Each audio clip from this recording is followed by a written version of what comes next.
as Macca just said, but I think everybody in this place, and certainly on behalf of South Australia, we wish you all the best for whatever it is that you're going to choose to do in the future, because I know whatever it is, they'll be lucky to have you and we'll sadly miss you. Thanks, Senator Austin. Minister Gallagher. Thank you, and I would just wanted Another to take one. the opportunity to Oh my put a few God. comments in the records too, and I don't want to. I'm take about to time go up grab from- a whiskey or from other something. of your colleagues who might want to speak, but I I did can't want do to this.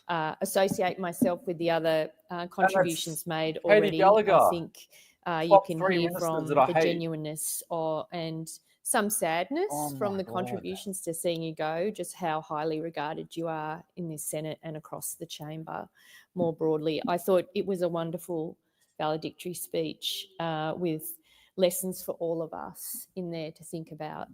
And the fact that we will all think about it is because we respect your views so much. It's obviously been an incredible career here, but I've learnt through I'm painful already on my second reference glass to of Section wine. 44. There is life outside I'm this definitely place, and it's a gonna great life. have a couple of drinks tonight. It's hard no when you're in the doubt. hustle and bustle of politics to understand that I can't wait. that I'm there are excited to more have a normal couple of drinks. jobs, This has at been times less exhausting. demanding and less public, and just as rewarding. And that I know from your service to the country that you will keep contributing to the fabric of our nation. Actually, I have I'm no gonna put doubt. a screenshot of that. Yeah. I took over from you as Minister for Finance at the change of government. And I know with the public service, I know Rosemary's Take here, a or she was screenshot here earlier. of I know they are official Senate feed. you know, never reflect on and just previous put it occupants of the below job. the Birmingham But Post. it was clear through all of my dealings Proof what a that great the department motion to in good begin leadership and in safe hands it had been under your Birmingham's stewardship, and how speech highly regarded begun you were by that over department. an hour And I ago. was the beneficiary of your hard work in that respect. I think in terms of contributions that you've been made tonight, Cedric Dunn. I associate myself Dunn. with them. I think the words I hate intelligence, when I make a dumb integrity, little mistake like that. confidence. You can No. speak to you in confidence and have that I got confidence OCD, I'm checked, and that deleting it. isn't always the way. And it's a highly undervalued part of the jobs that we do. And so when you find that with someone, you treasure it. The calmness, and I must say that at different estimates, I did try to ruffle that calmness unsuccessfully. I thought, what do you have to do to get under this guy's skin? I never, ever got there. Fundamentally, an incredibly decent person. And I think if you can serve 17 years in this place, in public life, and have that, all of those characteristics reflected in this chamber, you've done what many others haven't been able to achieve. We won't miss you as campaign spokesperson. We do see the opportunities there, I have to say. But we know that you will be watching the campaign. And I say all these nice things, and I know it won't reflect on you badly now. How do you because pass you're 30 leaving, bills but you've never in given an up, hour? that your Liberal cause. You are a fighter and a warrior for That's that. got to be illegal, man. That's And, not even like again, to undemocratic. balance That should be and like your ability to be universally liked illegal. across this chamber is something that's hard to achieve as well. So I want to, I think your office, our dealings with them, again, are so high. It's one of the, I hear about it all the time in this parliament, that your office, the staff in your office, are highly regarded. She looks like and a that scarecrow. reflects on your leadership. Yeah, she is not as well. aesthetically appealing. We do have a We're little having this thing in my conversation the office other where day. We're like, memos on the floor. So it'd be am I. great for like So younger we'll people have to be in the we were parliament always that trying are to just stay one actually step ahead a bit more of aesthetically you. pleasing. So we'll have to change that now to Got a cash bunch of alert, old, I ugly think, drunk. subject to those processes. But yes, Simon, I was sad to hear the news, but I completely understand that this is a good decision for you, for Courtney, for Tilly and Amelia. Yeah, they're going to I wish you all omnibus the the whole best. thing, eh? It's been an honour and a privilege to serve alongside you. Fingers crossed they And don't. I look forward to seeing what you achieve next. Thank you. Yeah. Senator Waters. Another one. Look, I won't be very long. In my No, take your dealings time. with you, Senator Take your Birmingham, as time. leader of our respective parties, just wanted to thank you for your decency.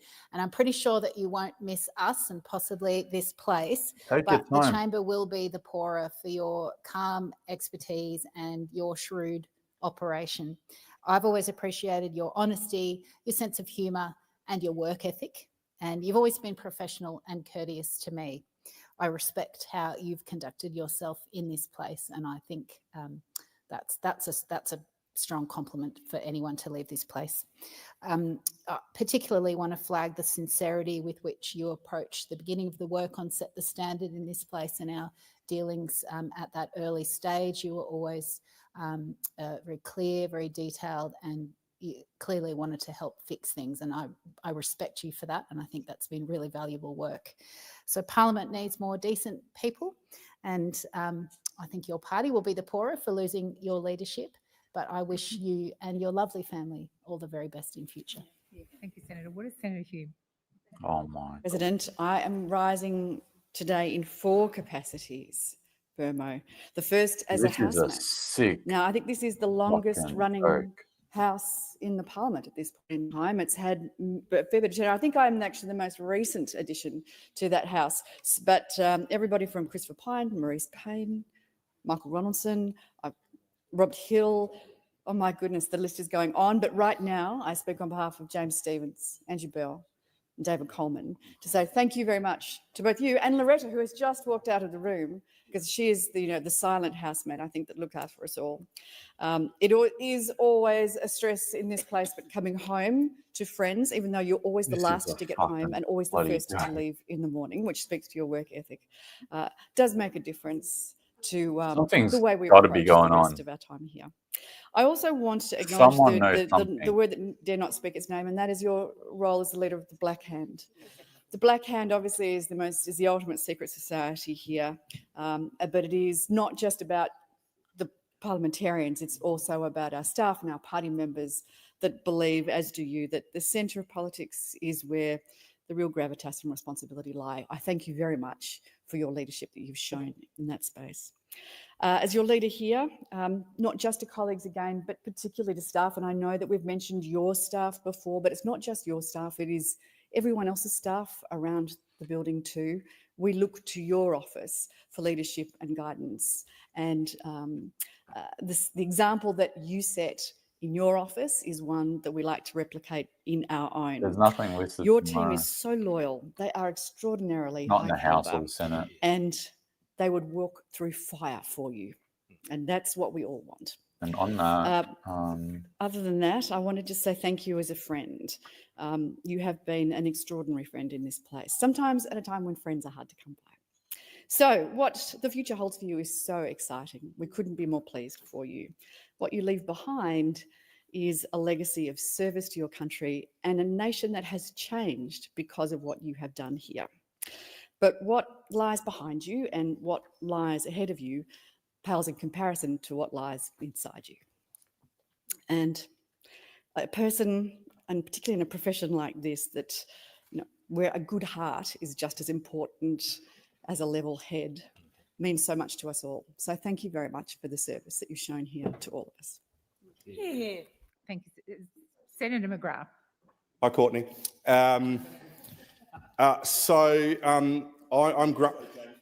yes. What are we doing here? So I'm quite grumpy at the moment for a trivial What are we change of doing here? circumstances there. To begin with, bring everyone Simon else is in, and leaving, everyone has a secondly, crack. he, Get made me Rennick cry. in, And get Lambie. I don't cry. Call up Lydia Thorpe, tell her but, that she's not suspended he's leaving, anymore. and I'm very annoyed about that because Oh my God. I've known this guy for over 30 years in the Byzantine world of liberal student politics.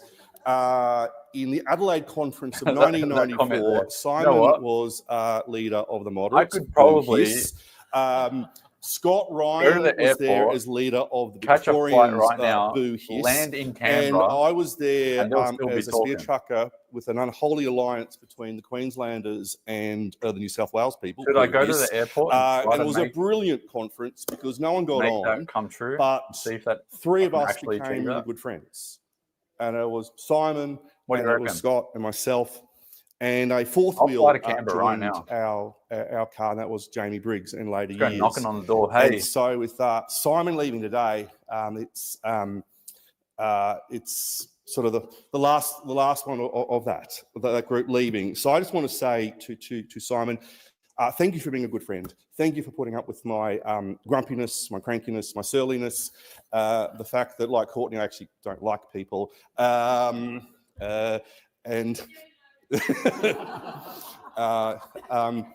but deep down, I do like Simon. And I love Courtney. And Simon's mum. I don't think I've ever met Simon's mum. So, but Simon also was a flatmate of mine back in Adelaide in the dying days of a previous Liberal administration in the 2000s, and he broke my shaving mug, and I've never forgiven him for that because I hold a grudge. But Simon, I'm so happy you're leaving this mad asylum, and that you are going out into the real world, and you're going to see the sun and the clouds and the birds and just general happiness. So good on you, and one day we will look to joining you in that happy place. But after we throw out Labor at the next election. So thank you. Thank you, Senator McGrath. I think we're at the end of the contributions, so I will call the clerk. Yes. Well, actually, I had Senator McGrath on my list. Yes. Prepared as you are. I'll just call the clerk, Senator McGrath, just to start things again. Government Business Orders of the Day number 15, Anti-Money Laundering and Counter-Terrorism Financing Amendment Bill 2024, resumption of second reading debate. Senator McGrath. Thank you. Well, this bill is a disgrace, ladies and gentlemen. Straight into it. This is an attack on every small business in Australia.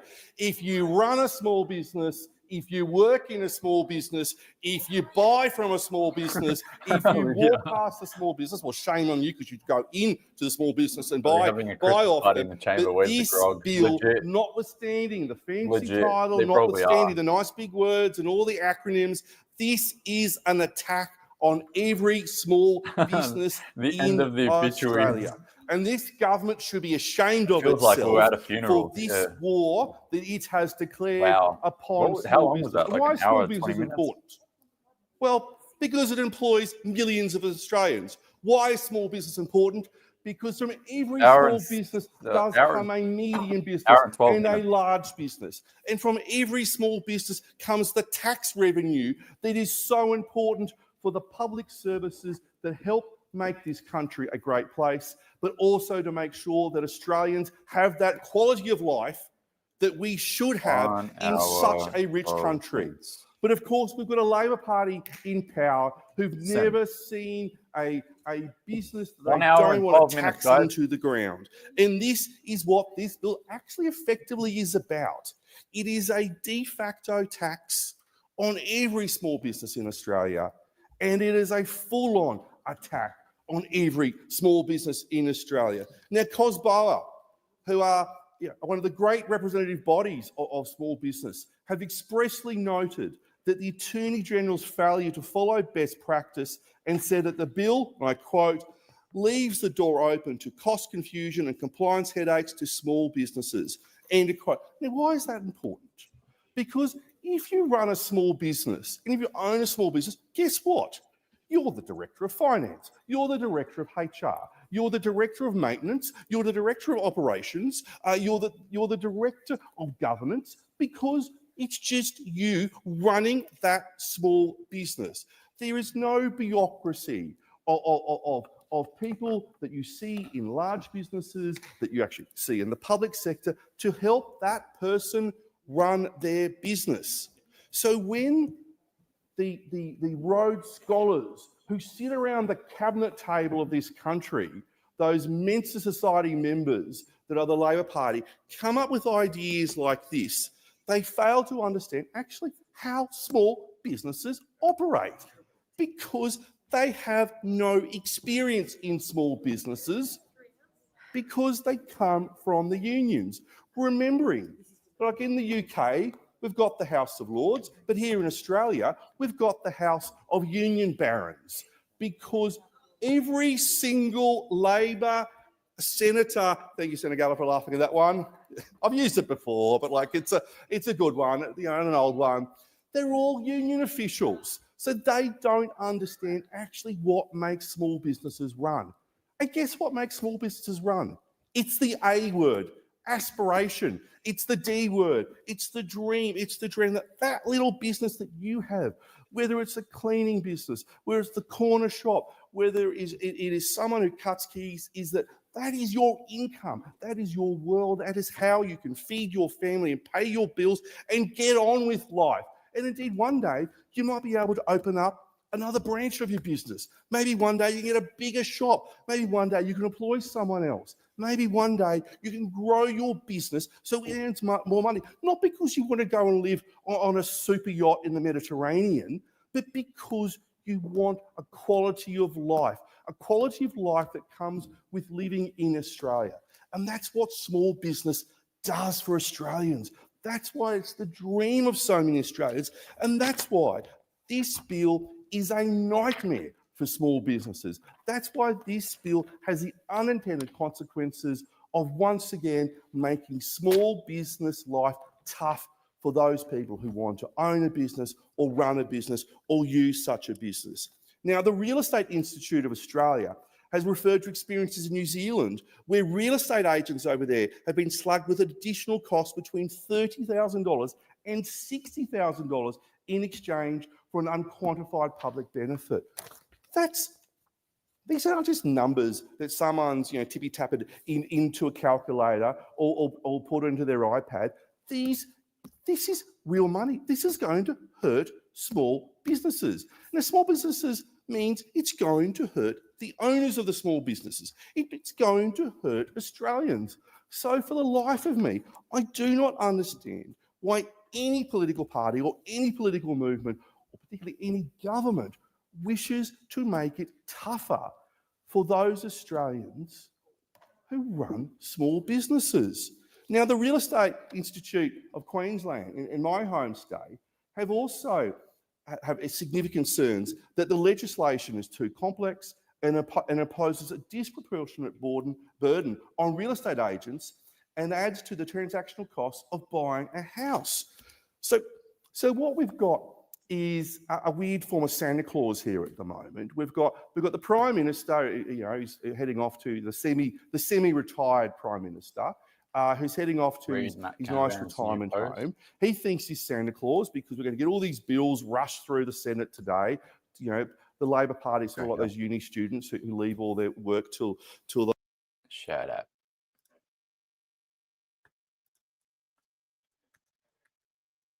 Okay. Because of the retirement of Simon Birmingham, the guillotine motion has been pushed back until 6:30 p.m.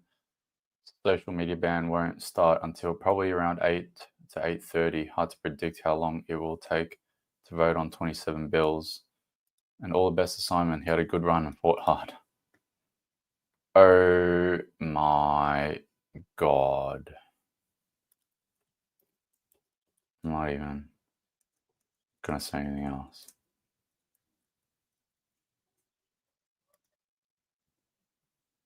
That's it. I'll retweet it.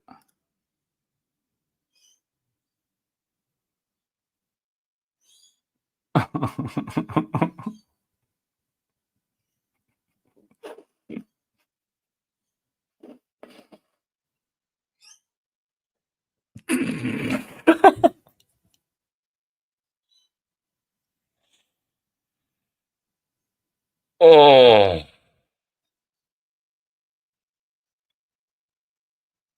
Fuck.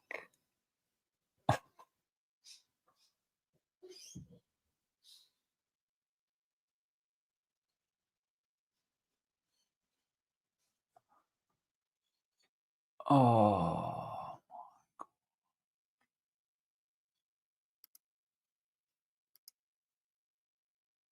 Gotta be joking.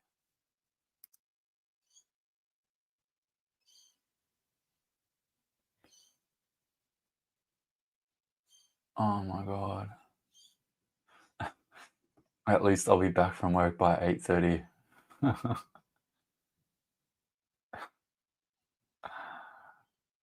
Oh,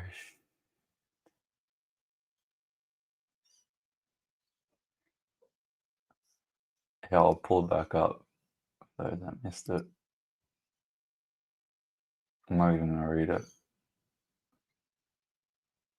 I'm just gonna let the pain simmer. And there's my response there.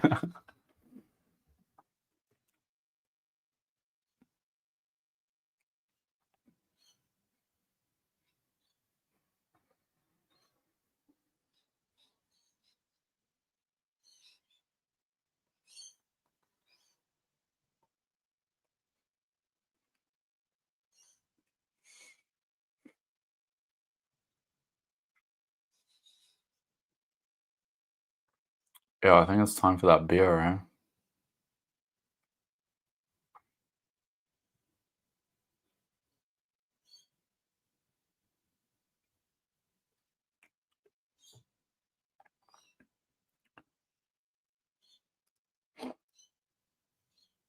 I just don't trust that I'll take a break and then something will happen. Even, look, the way that I see it, even Matt Canavan doesn't know, and he is in the chamber. So I'm not going to risk it.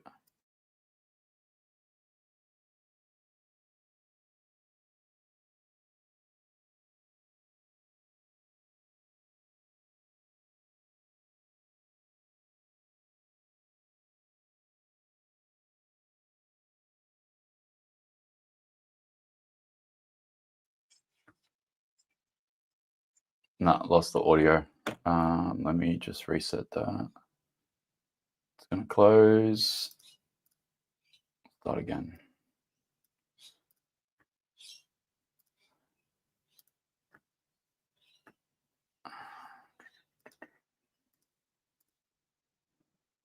Okay. Greens, because you end up with legislation like this. So if you think this is bad, Australia, and you're thinking this bill with this very, very, very nice title, this sounds like an eminently sensible bill, Senator McGrath, why are you opposed to it? Well, I'm opposed to it because of the red tape, because of the cost of small business. This is just a foretaste of things to come should Labor and the Now that Greens is win true. the next election. This bill 100%. is, and Senator Hughes, it's an amuse-bouche, is that the correct pronunciation? When you go to fancy restaurants and they give you a nice little bits of food, an amuse-bouche. This is what this bill is. It's not even the entree. It is an amuse-bouche Wow. in terms This is of, going to be, what is it? what is 8 coming hours now. towards Australians at the moment. It's just a... Shut up. 8 hours, 5:30.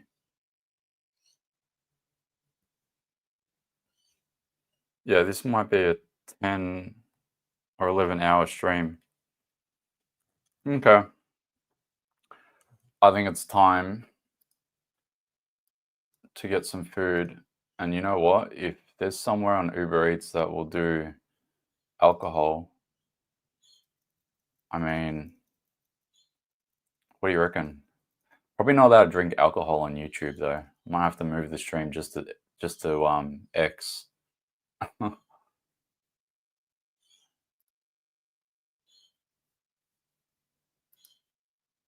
God.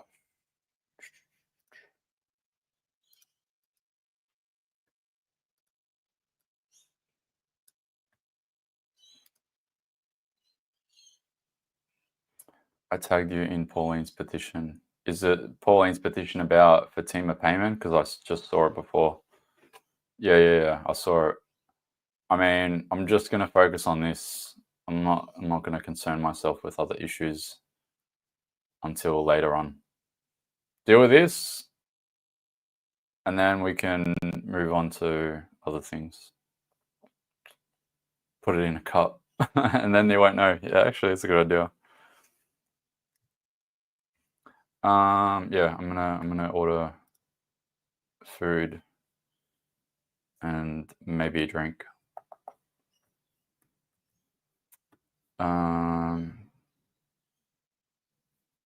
Let me just go through these while I've got time. Something nice. Thanks for the drink. Thank you so much. Julia, great work on the social media bill. Thanks for all your efforts. Thank you, Julia. Linda, lol. Thanks, Anthony. You've been such a real trooper. So much bullshit to listen to. I'm starting to get sick of my own voice, but thanks for that. Appreciate it. Microbial, keep up the good work. I went through that one. Thanks for the drinks, guys. If you want to buy me a beer, which I'm gonna literally do right now, I'm gonna grab something to eat. There's a link pinned in my bio on Twitter, and it's yeah, you can just give us a shout. You can leave a message. I'll read it out, and we're all gonna hang out for the next 3 hours by the looks of it. I'm doing a 12-hour shift today. That's something that you see with the Liberal National Party coalition, who understand that bills like this are hard for small business. And in fact, what we should be doing is bringing in bills to this place to help small business, not hurt small business, not hinder small business, not punish people who want to get on with their lives, because a rich small business environment means more taxation revenue. More taxation revenue means we can help pay down Labor's billion dollar debt that they've given to the Australian people. It's going to be $1 trillion debt, Acting Deputy President, under the Labor Party. $1 trillion worth of debt under the Labor Party. We've got the Guinness Book of Records over there in terms of the debt they are giving to the Australian people. It's $1 trillion. It's enough to make Santa Claus blush, and we know that he's not the type of fellow to blush. Thank you, So I Senator wish everybody Bryant. Merry Your Christmas time and has vote down this expired. bill. I call Senator Hughes. Well, thank you for that, Senator McGrath. Thank you, Madam Acting Deputy President. And sorry, Senator Ayres, if you wouldn't mind. It's Christmas, in the spirit of that. You know, the other day I went and bought some red ribbon. Cost me a couple of bucks a roll. I Okay, like to wrap time my for food. presents in. I've got I'm red not going and to be white distracted paper, and I anymore. put red ribbon around them, and I've got the lovely red and Good white time. tags. And I'm actually a bit, you know, OCD of my lovely Christmas tree, and all the wrapping underneath needs to match, and everything looks pretty. Get very upset when everyone turns up with an unexpected present and paper that doesn't match. But little did I know that the bargain I was getting for $3 a roll for this red ribbon, because these small businesses across Australia, accounting businesses, real estate businesses, lawyers, none of them are going to get a $3 lot of red ribbon. They're going to get a $33,000 bill of red tape. $33,000 a year. So Merry Christmas from the Albanese government to these small businesses who, you know, at a time where we are seeing the most insolvencies ever of Australian businesses, this government, who, I mean, they have absolutely no clue when it comes to running a business. They genuinely think that somehow their job creation, because they've employed more public servants, is growing the economy. It's not the public service that grows the economy, people. It's small business. It's medium businesses. It's companies that employ people that the we all know economy that. grows from, not employing people on the public purse. But we know no one over that side. And I vaguely remember, I think Senator Chisholm once had a job outside of a union, but no one else over there has ever had a job in the private sector. They've always worked as union reps, union officials, political staffers, and have absolutely no concept what it is like to run a small business and what costs every small business has when it goes to its accountant. God bless. Thank you so Every much, business everyone. has when it has to deal with its lawyers. Thank you And a to lot everyone of these that small has businesses, chipped in family businesses, for use my accountants and lawyers who themselves are breakfast, running lunch, and dinner small tonight businesses. because So whilst I it's the believe this has lawyers been and the going for accountants and the 8.5 real hours estate now. agents who are going to I see thought the this was going to be done at $33,000 1:30. hit to their bottom 1:30, line 2 o'clock. directly, this is going to be for the businesses that are actually managed to okay. survive, for those businesses What are that we can going to do in the actually meantime? sustain through this. They I really don't want to listen to this. What's actually, there was something about Joe Rogan. I saw. I haven't actually watched the ABC segment, and then I saw apparently Joe Rogan had a response to the ABC director. The speech that he made, the speech that he made at the press gallery thingy was happening while I was on live, so I didn't want to bring that up.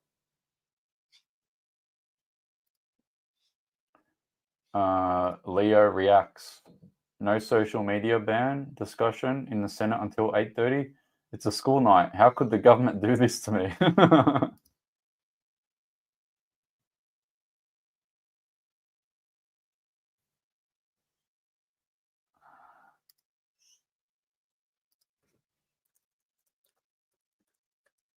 I feel your pain.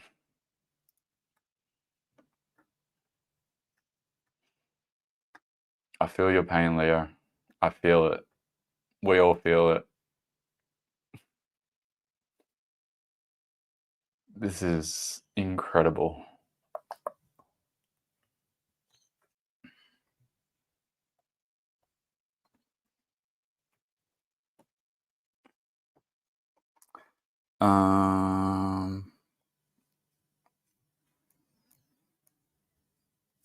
Yeah, I'll bring that what's his name? Joe Rogan thing up. It's alright, I'm not gonna take a break, I'm just gonna chill out here. Joe Rogan shared the video with the words. Okay, sweet, yeah. I'll bring it up. I think I bookmarked it already, so let me find it. I'll put the center back on and then I'll play it once I've found it. Going to an election in May, that he's going to go full term. It's no early election, it's going to be full term. So why do we need 31 bills rammed through today? Why do they need to be done today? We're back in February. We could come back tomorrow. We could have some process. You know what? We could hang out all weekend. Oh, what a great time that'd be. Love it. But, you know, we're back in February. We don't need to ram these through if there's not going to be an early election. So Mr. Albanese needs to come clean. Is he putting at risk the Australian people by ramming through these 31 pieces of legislation like they have on so many other pieces of legislation because they are in total shambles and chaos, that they never have time for a proper committee process. They never have time for proper review. This government that was going to be so transparent, that was going to be about integrity and openness, have been the most opaque government I think we've ever seen. It is unbelievable the way that they're behaving.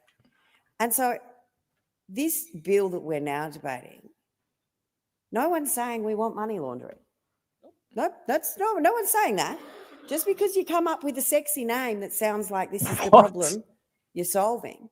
It was actually under the Howard years that movements were first made and things were introduced. The AML-CTF was actually introduced in the Howard years. It was a Howard government initiative. And it came about after September 11, in particular reference to money funneling into terror organisations. So calm down, woman. Okay. So Joe Rogan responded to it by saying lol what, which is bloody hilarious. 23 million views. Goddamn. Australia's worse off than England. Maria. The worst part is that Australian taxpayer dollars fund this insufferable, mentally deranged organisation known as the ABC. Sue them. He had to ask his wife's boyfriend for permission to say that. All right, I'll play the video. 2 minutes.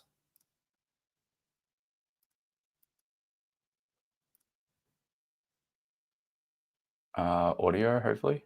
I have a question about Joe Rogan, and you've sort of touched on elements of this in the US. He's obviously the world's most popular podcast host. He has 3 billion listeners. He's sort of managed to successfully capture that bro market in America.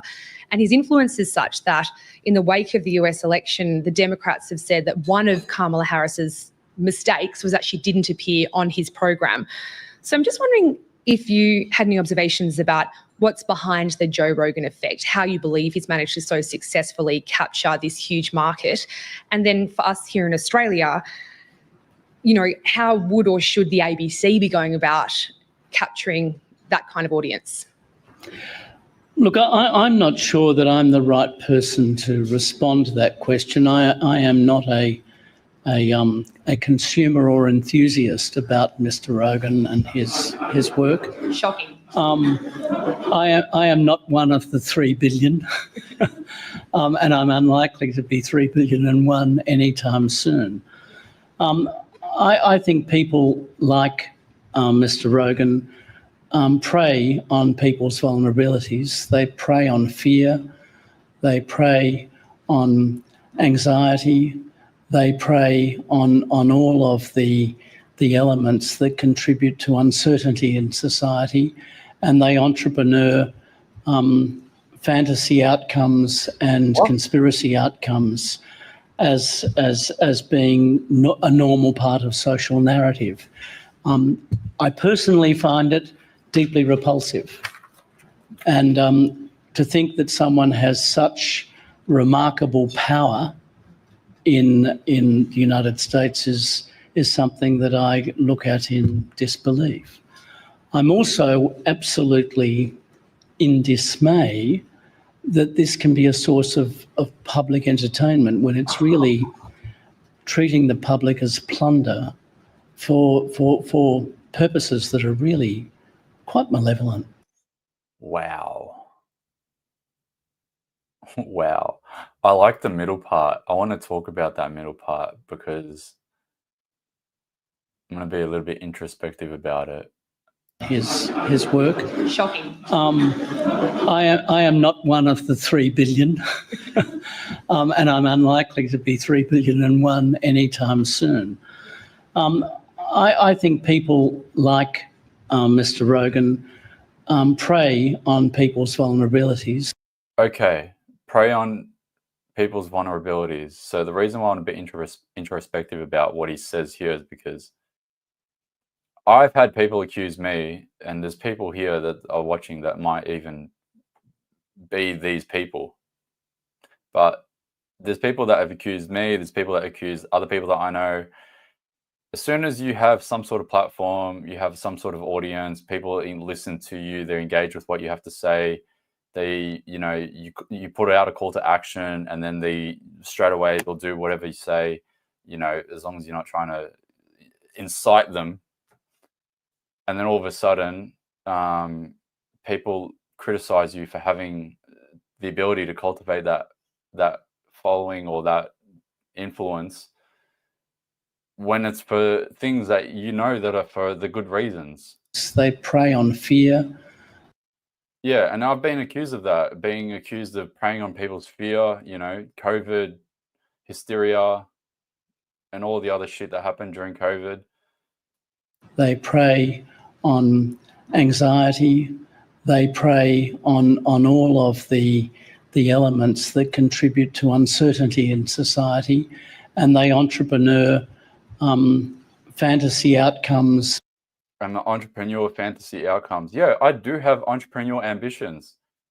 I want to try to cultivate this into something way bigger than this being a little operation in a tiny room with marketplace gear, and hopefully one day turn it into, I don't know, not $1 billion operation like you guys, but hey, sky's the limit. What's wrong with being entrepreneurial? And conspiracy outcomes as being a normal part of social narrative. I personally find it deeply repulsive. And to think that someone has such remarkable power in the United States is something that I look at in disbelief. See, if people like Rogan, for example, do step out of line, or even someone like me, as soon as I step out of line, I do something wrong, I'll be held accountable by the audience that I've cultivated. You guys, on the other hand, are completely projecting this whole way through, and you never get held accountable. Never. It's all projection. I'm also absolutely in dismay that this can be a source of public entertainment. Now, this is definitely not public entertainment. I'm literally destroying you guys by having to take you guys on this journey. So I sincerely apologize. It's really treating the public as plunder for purposes that are really quite malevolent. I can't. Well, what happened to my camera? Camera's probably cooked. There we go. Projecting. Wow. That's probably the only response that you need to do. But yeah. Unreal. We had TDS, Trump, then we had EDS, Elon. Now we're entering RDS, Rogan. They hate it that the people can just talk about stuff. There we go, cat turd. Classic projection. 100%. The ABC is The View on steroids. Yeah, legit. That is our version of The View. I don't watch Rogan. Now let me spread the most wild lies imaginable about his content.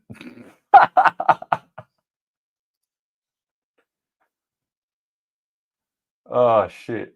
How hard did Australia push the COVID lies? Oh, don't even get me started. Fuck, that's funny. Anyway, back to the Senate. I don't want to miss anything. Fuck, that was the first time I watched that. So that was really funny. That was a genuine response to it. That was so funny. Wow. Everything's great. They've done a great job. Cost of living measures. Cost of living measures have done nothing but make the situation worse. Oh, these And responses are this bloody is hilarious. another example I'm of a gonna bill bookmark the that is going to post. completely destroy small and family We're gonna read business them and later. everyone else who relies on it. Senator Reynolds. Tell me you've Thank never you very listened much, to Joe Rogan Acting without Deputy Chair. telling me I you've too never rise to listened to speak Joe Rogan. on this unbelievably Oh, Sal bad. Grover. Yes, the show is currently insane. Shout out to Sal. The coalition supports efforts to combat money laundering. We always have, and we always will. Oh, that was funny, man. I know this That was so funny. because I was Chief of Staff to the Minister for Justice and Customs during September 11 and after. Okay. And we learnt the almost lesson again of what the dangers and the evil of terrorism financing and also of serious and organised crime and how they Projection use much? There money you go. laundering and the proceeds of crime If to there's one commit word that you need even to more use to heinous summarize that crime entire spiel, and projection, terrorist 100%. activities. But what I also learnt during that time is what good governance and government Is looks he the like. guy that ScoMo put in? And that was during the course of many years working for, as a staffer, Do Prime in many Ministers different roles during the nominate Howard this year? government. And it was there that I learnt the importance of this place. I'm going to Working guess for the a answer is senator, yes. working So I for a feel like I minister, remember something like this happening and not that long ago. really Prime Minister's role is getting to whether the see Governor General is what good eligible governance chairperson to ABC board. and good legislative New ABC processes are chairperson. like. Yeah. And they work the Okay. best Interesting. when those I in know if this it's ScoMo place though. are allowed to do our jobs. And our What's jobs this guy's are name? to conduct inquiries into legislation. They are to listen to people, to Williams. stakeholders who have points of view on the technical aspects of the bill, on the unintended consequences of the bill, and also just with other great suggestions Scott that Morrison, the who drafters appointed, yeah. or the minister's offices didn't really think about at the time. And to do that in this place, we do need time. We need time. ABC's independence again by the government of Scott Morrison, who appointed. Oh, this is someone else. My bad. I'll find the comments. You guys will probably know better than me. Audio's cut off again. Okay. One sec. History. Senate.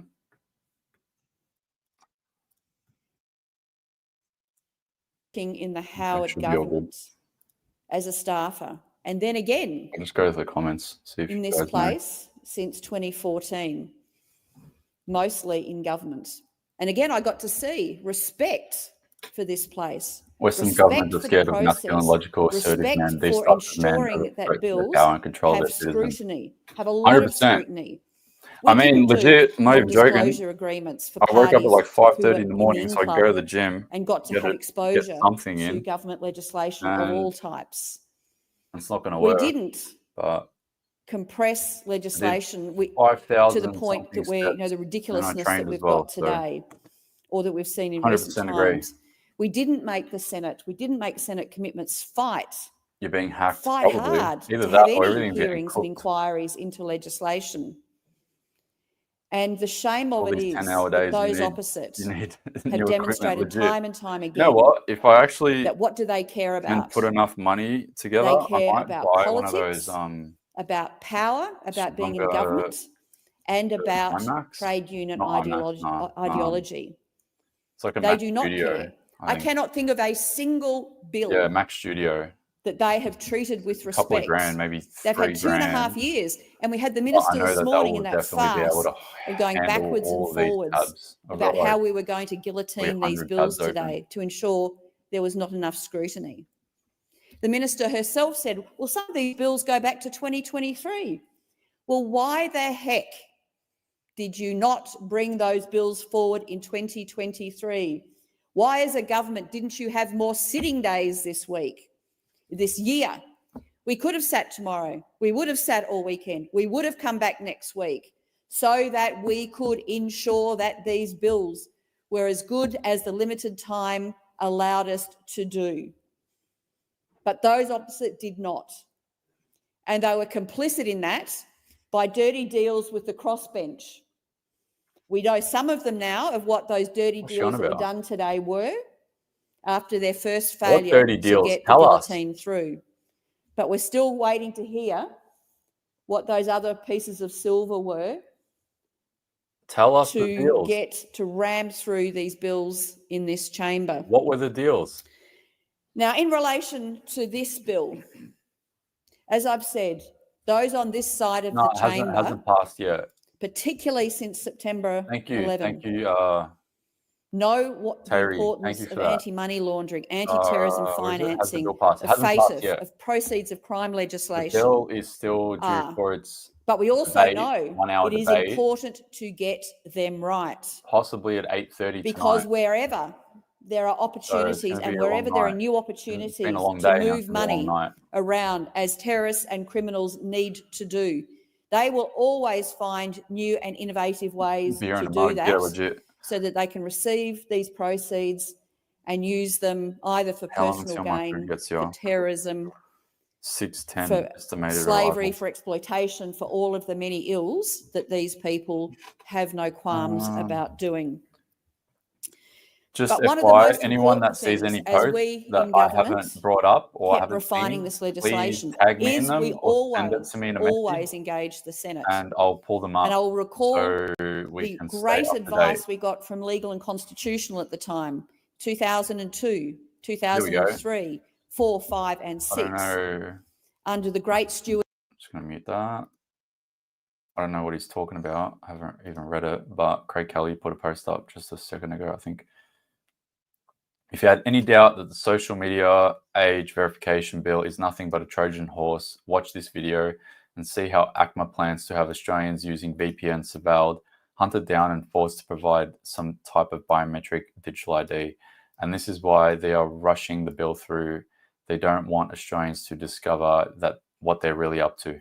Now, before I play that video, I want to play another video on the subject of VPNs.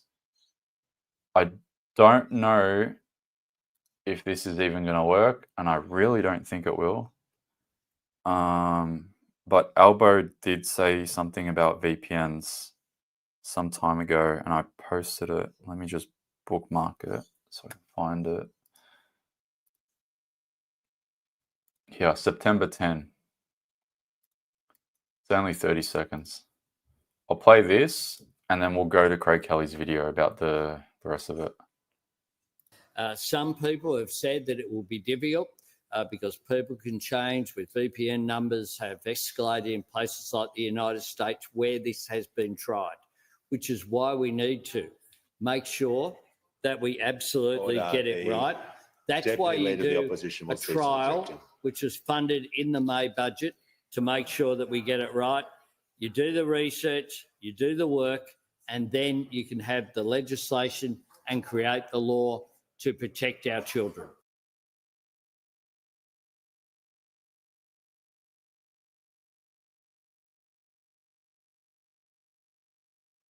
Some people have said that it will be difficult because people can change with VPN numbers have escalated in places like the United States where this has been tried, which is why we need to make sure that we absolutely get it right. That's why you do a trial.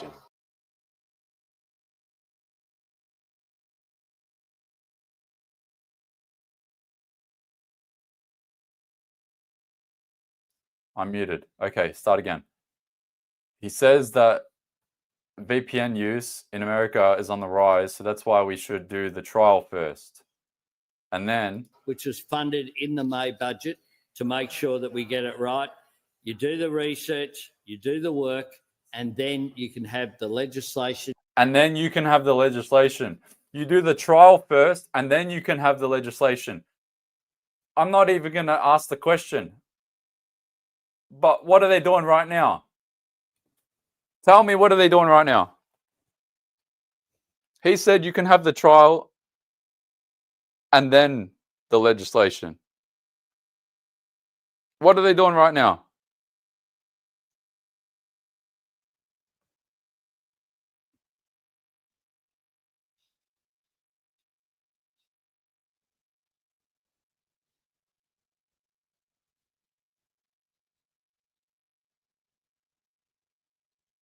Legislating, yeah. They're doing it backwards. They're legislating first and then they'll figure it out. Oh. I'll repost it so that can be bumped up for anyone that may have missed it. But this was a while ago, September 10th. 181,000 views. But yeah. He's gonna try to take our VPNs out. All right, back to Craig Kelly. Let me just check in on the Senate. Nah, Linda Reynolds still having a sook. Okay, Craig Kelly. About VPNs or virtual private. If you had any doubts whatsoever that this social media age verification bill is nothing but a Trojan horse, firstly, have a look at this paragraph in the explanatory memorandum of the bill, and then have a look at this interview between Senator Gerard Rennick and some of the bureaucrats at ATMA. Firstly, this is paragraph 33 of the explanatory memorandum on page 22. And it says, in addition to age assurance, which is what we say this bill is meant to be only about, right? Compliance with minimum age obligations is also likely to require the platforms to implement systems and procedures to monitor and respond to age-restricted users circumventing age insurance. Now, consider those words and have a look and listen to this video, this recording of Senator Gerard Rennick talking and questioning these ACMA bureaucrats. Now, in this, Senator Rennick is talking about VPNs or virtual private networks, which gives the user the ability not to disclose the location and where they are from. So just have a listen to this. I mean, about 1.5 billion people in the world have VPNs. Is this going to be able to cope with VPNs, this particular legislation? We had a discussion about VPNs just before. Did you want to go back to that? Yeah, sure. So that will partly go to the reasonable steps requirement that the platforms are required to take. As we discussed before, like it or not, people put a lot of information on a platform. When you post a photo, typically the photo is geotagged. You may also talk about the location you're in. So The obligation is on the platforms to have systems, to take reasonable steps to check if that age-restricted users, so under 16. So it's a binary, is this person under or over 16? No other information. That's what it's looking at. So in terms of the steps, if someone is using a VPN, but over the course of a year, their posts are, I went to the Bulldogs Roosters match today, I'm at Bondi Beach today, then the platform will be able to see that and take the reasonable steps to at least require some other form of age assurance from that person, because there is a reasonable assumption that person is in Sydney, for example. Okay, so yeah, and I'd sort of call that a form of surveillance. A form of surveillance. Senator Rennick is absolutely spot on here. Now, let's be real clear what these ACMA bureaucrats are talking about. They want to put in place some form of global surveillance for all social media platforms to track down Australians, to monitor your posts, to try and find out if you are actually in Australia and using a VPN, and then forcing you to comply with this legislation to obtain some type of biometric or digital ID. This is something you would expect from Russia or China to do, to try and track down their citizens. His AI using photos VPNs. are so great. This is exactly what these ACMA bureaucrats are talking about. This is the Orwellian future that these people, these control freaks at ACMA, who have been given unprecedented powers by the Liberal and Labor Party under this legislation, want to do. And yet we have the Liberal Party voting for this.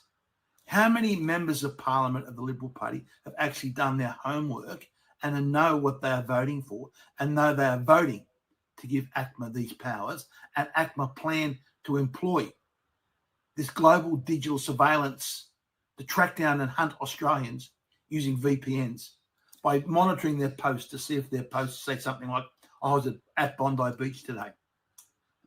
I said, this is the stuff you would expect from Russia or China, but this is what is being brought in by the Albanese government and supported by the Liberal Party of Australia.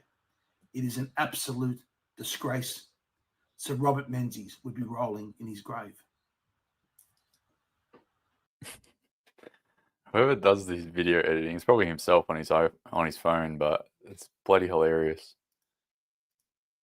But yeah, I remember that. That was not that long ago. I think that was like one from 2 weeks ago. ACMA saying that. But yeah, on that note, that transitions perfectly to Australians versus the Agenda website. If you want a VPN, NordVPN has now given me a link.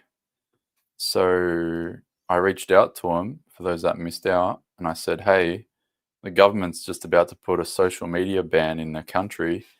Can I get a discount code or a link or something? And they're like, yep, approved. So just put that website in, Australians versus the Agenda, or that abbreviated version there, NordVPN link, and you can get a discount. And let's test them. Let's see if they actually can track you or not. I don't think they're ever going to be able to get technology right to be able to do that, but good luck.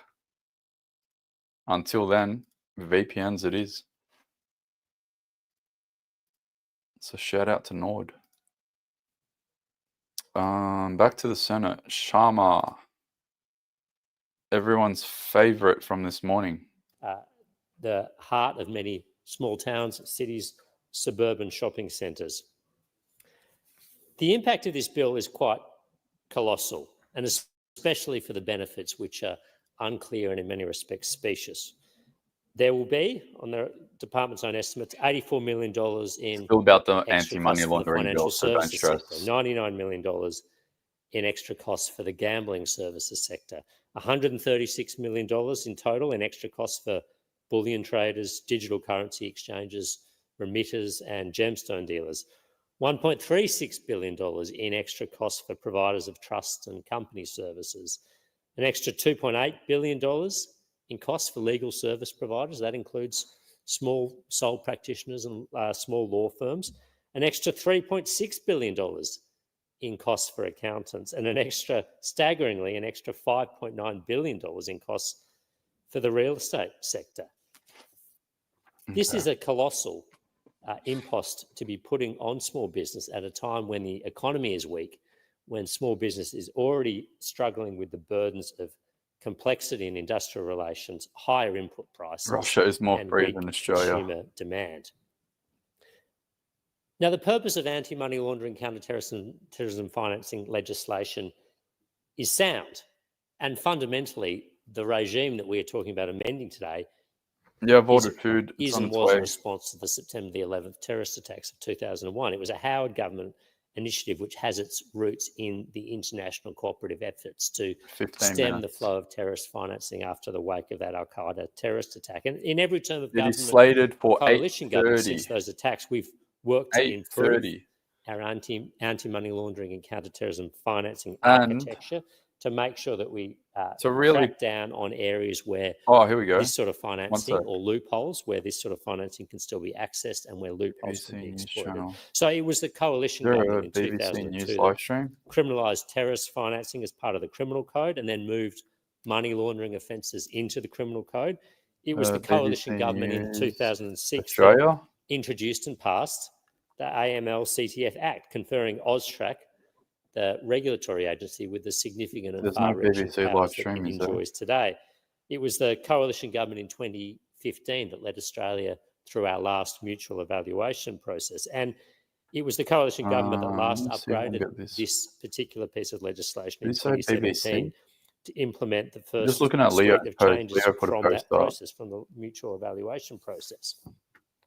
Shut up, Sharma. Where's Leo's post? Yeah, Leo said, about to go live on BBC News Channel. There's no BBC in Australia, is there?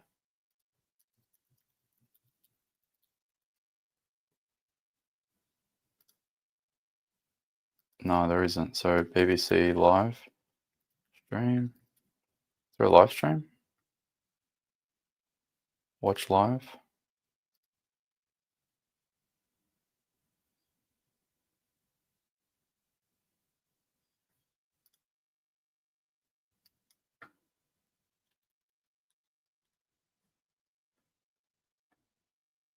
Is it going to load?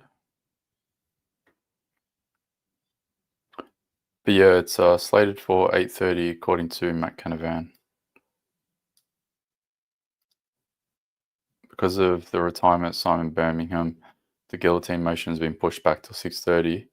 So in half an hour, and the social media ban probably won't start till 8 o'clock to 8:30. Hard to predict how long it will take to vote on 27 bills. Yeah. This Matt Barry, CEO, I think, of Freelancer. Yeah. He goes, if enough senators resign, then we'll run out of time this week to pass it.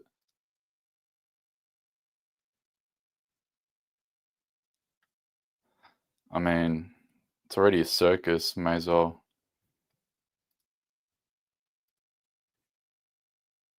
Oh, here we go. I found it. Working. With that does come some question marks about exactly how it will work.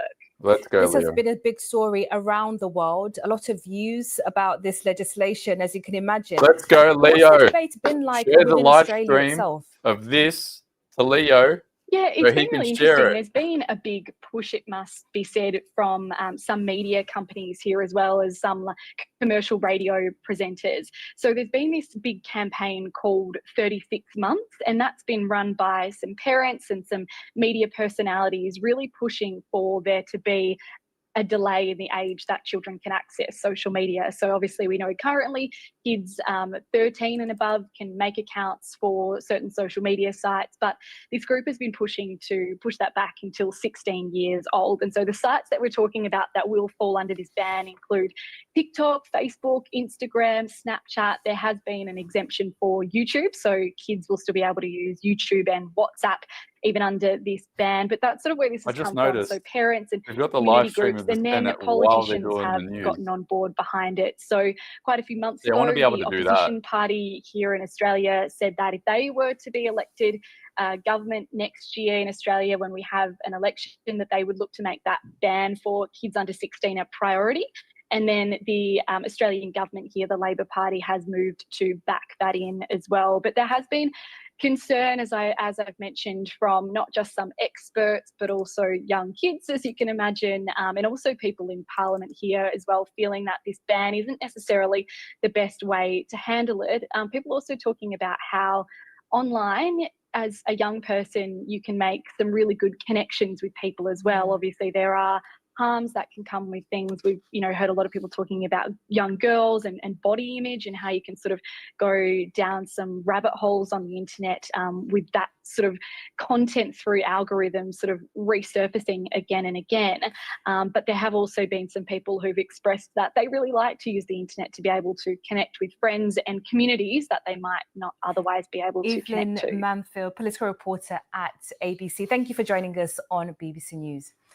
Well, let's speak to a young person who uses social media a lot for his business. Leonardo Puglisi, who is founder of 6 News in Melbourne, joins us. And Leonardo, not to embarrass you, but I believe you're 17, but you've run your business on social media for many years. You also have young journalists who use social media to report for you.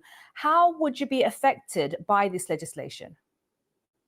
Yeah, thanks for having me here. Look, 6 News wouldn't have existed a couple of years ago if this was in place. At the moment, as you mentioned, I'm just over the age limit, but we have members of the team who are 15 years old and would be affected by this ban. It'd make it hard for us to work with them, because we mainly use Twitter to engage. And then also a lot of our young audience is 13, 14, 15. Apart from that, we've had journalists join who are 13, 14, 15. So look, it'd make things really difficult for us.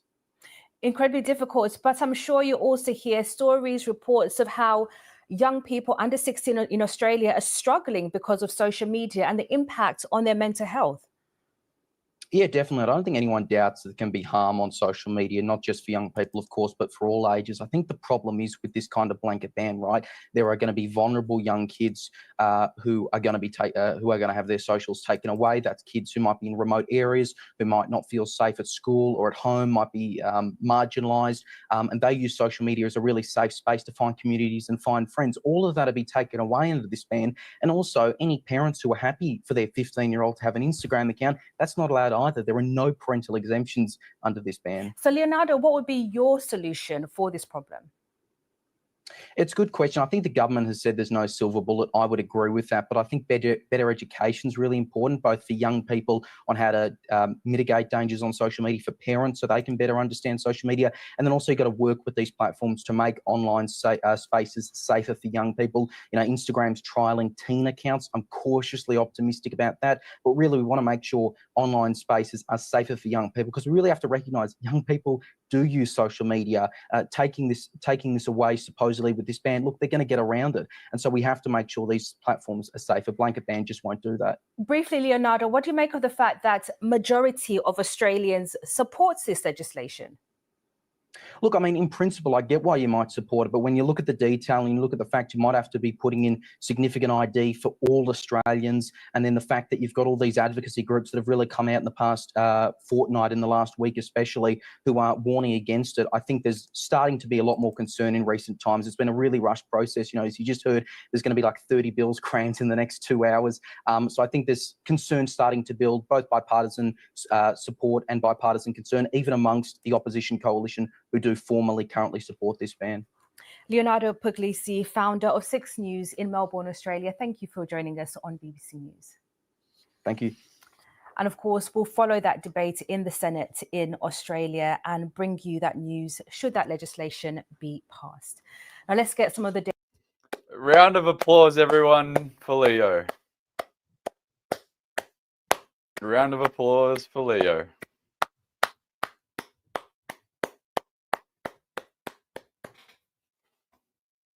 Oh, that's beautiful. Hey, can someone screen record my live of just the segment with Leo and then send it to him?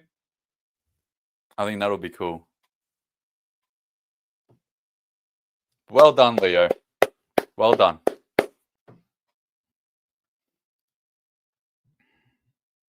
I'll keep the BBC's reaction to the news open while we're reacting to the news as well. It's going to be React Inception. Okay, my audio is not working again, so I have to close this again. 1 second.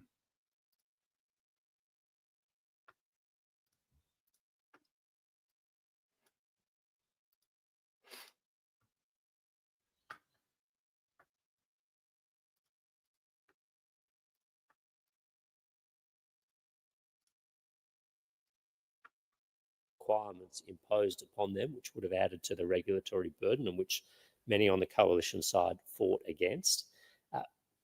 When all this is happening, small business is facing a perfect storm in many respects. Okay, Why are all we good. rushing this piece of legislation through when the case is not well made? Why are we putting this impost on small businesses, which will ultimately feed through to their employees and the families they support and the communities they support and the sports Well done, teams they Leo. sponsor That was awesome. and the community organisations they invest in? Okay. Why are we doing that when What a the day, case what a for day. these changes has not What a been day. well made?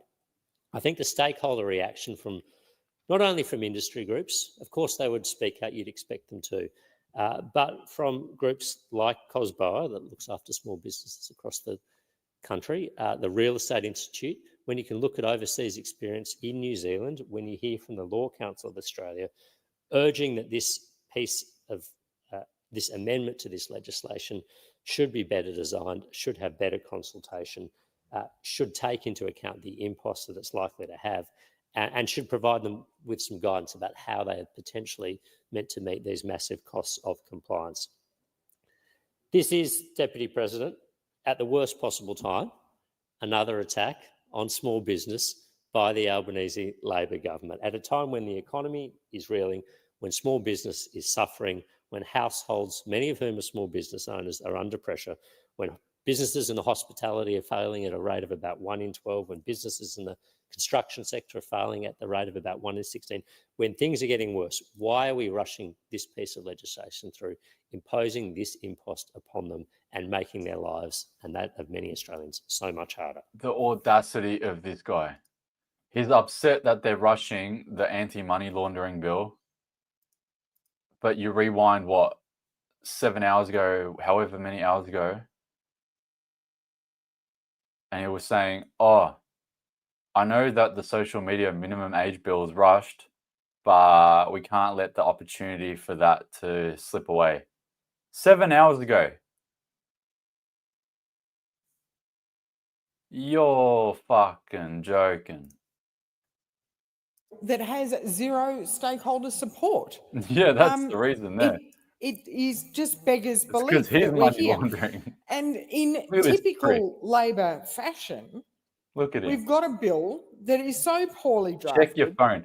And Everyone, tweet at him right now. high-level legislative rules that will require regulations Yeah, that I'll have not post been his drafted handle. yet. His handle is So how can anyone be Sharma. confident Tell, that I'll say, the I'll write implementation what you should tell him. Tell him will actually that work? he's In a fact, hypocrite. they can't be. Because the Attorney General's department is actually on the record noting that anti-money laundering there is a lack bill of to evidence not in the pass context of the so likely quickly, impact of these but reforms and what it will doesn't have mind on the the amount of money social laundered media in any year. ban So if the bill Attorney General's department to isn't pass. even confident that these Something like that. reforms will have an impact, He's on his phone right what now. are we doing? Why aren't we taking the time to sit down with stakeholders, have the This conversations, guy right there. get the feedback, draft some regulations, Everyone tweet at him right now. understand how they will actually land on the ground, and then come back? Because as Senator Sharma rightly said, the coalition is not against Tell the anti-money Coders laundering that in laws Parliament. or counter-terrorism financing. In fact, it was the coalition that actually started this process following September 11. It was the coalition that introduced the first tranche of the anti-money laundering counter-terrorism financing legislation in 2006. It was the coalition that instigated a review of the AML-CTF Act in 2017. It was the coalition that, after that sensible, considered, constructive review, put through the first amendments to this Act. And those amendments included civil penalties, with hundreds of millions of dollars imposed on Westpac, Commonwealth Bank, and the Crown and Melbourne and Crown Perth. So the coalition is clearly in favour of strong, robust anti-money laundering and counter-terrorism financing laws. What we're not in favour of is rushed and ill-conceived amendments that will, by and large, have a disproportionate impact on the suburbs and the regions and small business. And the regulatory costs of these proposed reforms alone will force many small businesses to close. And it will overwhelmingly happen in outside metropolitan areas. Because it has been estimated that the cost for a small business with turnover of up to 2 million will impose an additional cost to the business of over $33,000 per annum. $33,000. That is a staffer they can't employ, or bills they can't pay. That $33 million, it is now estimated, will impose a $13.9 billion cost on businesses over 10 years. $13.9 billion in regulatory costs. That is not productivity. In this cost of living crisis, with the pressures on inflation, you are putting additional costs on small businesses that will not deliver an ounce of increased productivity. And people wonder why we can't get away from this sticky inflation. It is because this government doesn't understand what productivity is, doesn't understand that their policies and their policy implementations that cost businesses, like their IR policies, that cost businesses and actually mean businesses are paying for things that hamper their productivity, is why we cannot shake the sticky inflation. And at the end of the day, what are the businesses that will pay these costs? Well, it's the accountants, my financial advisor, my accountant. It's my real estate agents. It's the real estate agents who manage sales and rentals. Albo's real estate agent, the Prime Minister's real estate agent, will have to pay these costs. Okay, breakfast time. Not at all. It is the country town lawyers I hope you guys don't mind. who run small practices. Have a bite Most to eat. country town lawyers, they're sole traders. Chicken wings. They run small practices in rural and regional Australia. These are the sorts of businesses that will be paying Got a shot the in bill, here. paying the price for this reform, and I use that term loosely, these amendments that has zero support. Because while every stakeholder absolutely supports efforts to combat money laundering, we've got the Law Council, Is she wasted? we've got the Real Estate Institute, we've got COSBOA, and others who are now all on the public record criticising this bill. Cosboa expressly noted the comments that I made before about the Attorney General's failure to follow If best we can practice. find something else to watch. Sorry, they while noted the Attorney General's failure to this follow goes best on. practice by releasing an exposure draft. Leo, And they said the Single bill, as Day it stream stands, for 7 leaves o'clock. the door open to costs, confusion, and compliance headaches for small businesses.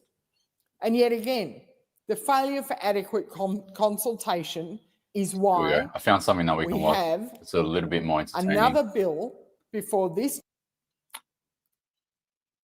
Where is he? There we go.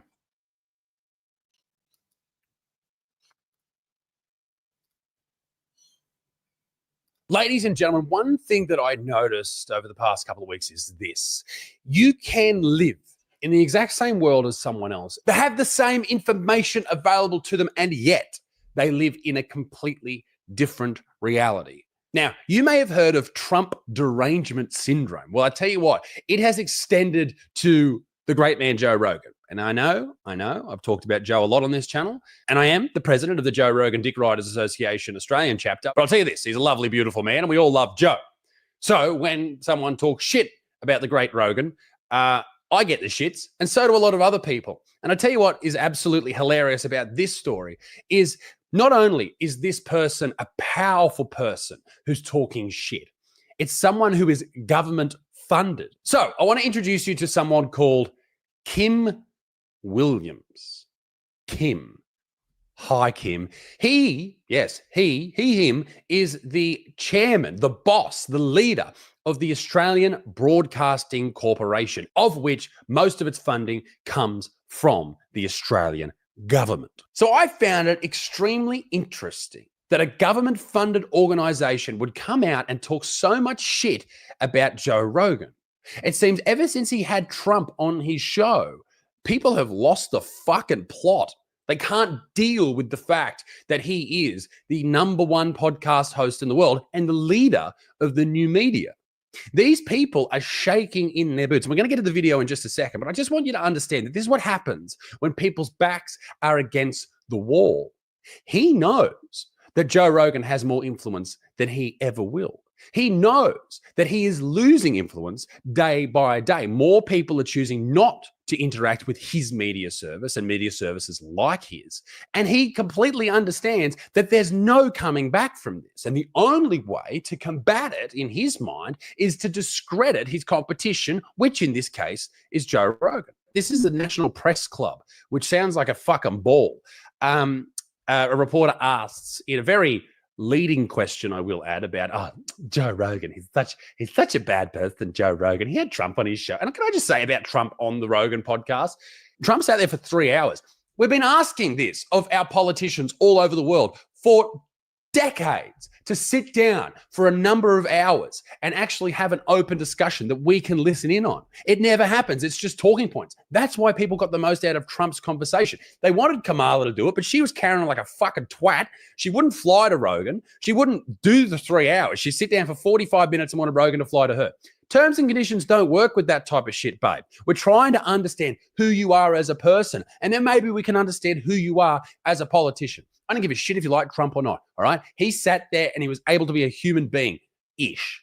He did a lot of Trumpisms, but anyway, I digress. It doesn't matter. Let's have a look at the question from the reporter, and then let's have a look at the response from this fucking nutbag, Chris. His name's not even Chris, it's Kim. Nice name, Kim. You loser. I have a question about Joe Rogan. Joe Rogan. And you've sort of touched on elements of this in the US. He's obviously the world's most popular podcast host. He has 3 billion listeners. Really? 3 billion? From what I can deduce, it's about 42 million listeners regularly listen to Rogan's podcast in America. And that goes into 3 billion 71.5 times. I don't think 3 billion's correct. It's a lot, but 3 billion's half the fucking population of the world. I don't think it's that fucking high. He's sort of managed to successfully capture that bro market in America. Which is the dude market or the man market. And it's referred to as the bro market because Joe is involved in MMA. And if you're involved in MMA, you must be a fucking idiot. In reality, we're talking about the best athletes in the world. And because dudes enjoy it, apparently that's not a good thing. And that's a bro thing to do. And on top of that, all the things that are really good for you, eating well, that's bro shit. Going to the gym, that's bro shit. Ice baths, bro shit. Saunas, bro shit. Whatever, babe. Shut the fuck up. And his influence is such that in the wake of the US election, the Democrats have said that one of Kamala Harris's mistakes was that she didn't appear on his program.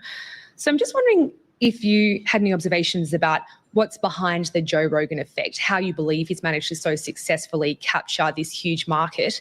And then for us here in Australia... I'll tell you exactly how he's done it. Over the last decade and a bit, he has had on hundreds of guests, probably 1,000 different guests. And he's captured their audiences and they've come in and have interesting conversations. Some conversations might not interest you. They didn't interest me, but others will.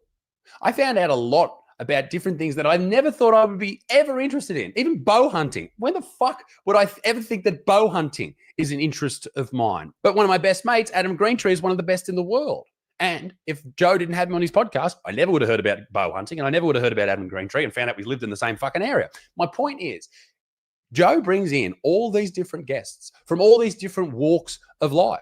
And what does he do? He just sits and has a conversation. This isn't this evil force trying to take over the world. That's not what Rogan's trying to do. He's fucking talking to people. And the media can't deal with that because they're so scripted. They're in control of every little conversation that they have. And they don't understand that that's not what people want. They might have wanted that in the 50s and the 60s when TV first came in, but that's not today. All right, we're going to get to fucking Kimmy Boy Williams in a second. Let's do it. You know, how would or should the ABC be going about capturing that kind of audience? Look, I'm not sure that I'm the right person to respond to that question. I am not a consumer or enthusiast about Mr. Rogan and his work. You look like you lift kettlebells, bro. You look like you ingest heaps of testosterone. You look like a Rogan podcast listener. Shocking. I am not one of the 3 billion. I think people like Mr. Rogan prey on people's vulnerabilities. People like Mr. Rogan prey on people's vulnerabilities. They prey on fear. He preys on fear. They prey on anxiety. They prey on all of the elements that contribute to uncertainty in society, and they entrepreneur fantasy outcomes and conspiracy outcomes. Let's just have a very, very quick listen to exactly what he just said just then. People like Mr. Rogan prey on people's vulnerabilities. They prey on fear. They prey on anxiety. They prey on all of the elements. You're talking about the news media. That's exactly what you do, you fucking... Are you serious, mate? This goes to show what is going on inside this man's mind. In his mind, he sits in his fancy little boardroom that's government funded, and he goes, mate, we're doing the right thing. We're doing the right thing by the world. We're helping. No, you're fucking not. You don't know what you're talking about, mate. You push your agenda. You prey on people's vulnerabilities. You prey on their anxiety. That is what the media does. Just 20 if minutes it bleeds, it leads. That is where that fucking saying comes from. And they entrepreneur fantasy outcomes and conspiracy outcomes. How unself-aware can you be to say something as bananas as that? As being a normal part of social narrative. I personally find it deeply repulsive. And to think that someone has such remarkable power in the United States is something that I look at in disbelief. Yeah, I bet you look at people like Rogan who have this enormous influence and didn't play by your handbook with disbelief. I bet you can't understand why the common person would have anything to do with them, because you're not the common person. You live in this fantasy world. That's what I'm talking about. You have the exact same information that I have access to, and yet we have two very different worldviews. I don't know anything about Chris Williams. I know he worked for Rupert Murdoch for a long time. I don't want to know anything about this fucking twat, all right? No one watches the ABC here in Australia anyway. But just that he has the gall to stand there and say these things like they're fact. And then all the journalists are in there all giggling. We are in a tough situation here in Australia right now. We really are. Like, we've just somehow dodged this misinformation bill where the government was going to control the truth, literally the Ministry for Truth. They're about to introduce a bill right now where social media will be banned for kids under the age of 16, which, you know. I'm so glad I pulled the video up. I had a feeling he was going to talk about it. Shout out to Isaac. Truth, literally the Ministry for Truth. They're about to introduce a bill right now where social media will be banned for kids under the age of 16, which, you know, doesn't sound absolutely terrible, although I think 16-year-olds should be able to use fucking Facebook if they want to. But for you to access it, you'll have to provide your ID. You have to verify who you are, that you are over the age of 16. And then all these social media companies will have access to all your biometrics. They'll know who you are, all this shit. Can the government get the fuck out of our pockets? This is why people like Rogan are so popular, because people are sick of what is provided to us. I'm also absolutely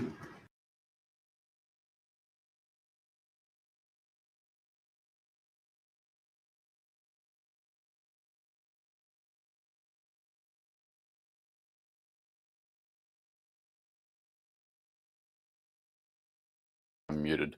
It's Isaac Butterfield. He does stand-up comedy. He's got a massive YouTube channel. He regularly fights court cases against people that get offended by his jokes. And yeah, good man. I'll play the rest of it. in dismay that this can be a source of public entertainment when it's really treating the public as plunder for purposes that are really quite malevolent. He says all of that with no irony. He is the leader of the government-funded news. Ladies and gents, I'd love to know what you think. I'll tell you what Joe said. He said, lol, what? Which is the perfect reaction to that. He also said he would never move to Australia because the country put people in concentration camps. Oh, that sounds a bit conspiratorial. I have no opinion on all the things that Joe's ever said on that, unless you're watching this on Rumble. Welcome back, YouTube. If you went on Rumble and watch that, it was me for 30 seconds just fucking having a fucking... I share RFK's worm in my brain. I had a worm incident. I just fucking lost my fucking mind. Ladies and gentlemen, let me know what you think in the comment section down below. Personally, this doesn't surprise me. This is what people do to discredit other people. And your auntie or your mum or your dad, you know, these people in their 60s, they will hear the ABC people say these type of things, and then that's what they'll parrot. Fuck them. Ladies and gentlemen, be a good motherfucker. Peace in the Middle East. Media extinct. Toodaloo, au revoir. Bye-bye. Yes, Isaac.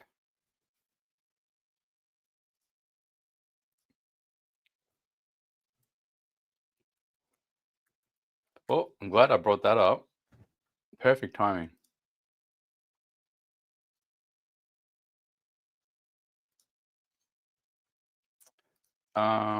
Go back to the Senate. Not much is happening just yet.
So this is about the anti-money laundering and counter-terrorism bill. So not the social media bill just yet. Lock the doors. So the question is that this bill be now read a second time. The ayes shall move to the right of the chair, the noes to the left. I appoint Senator Urquhart as teller for the ayes and Senator O'Sullivan as teller for the noes. Awesome thunderstorm in Victoria last night. I think there might be a storm coming here tonight, which means I probably should bring my washing inside.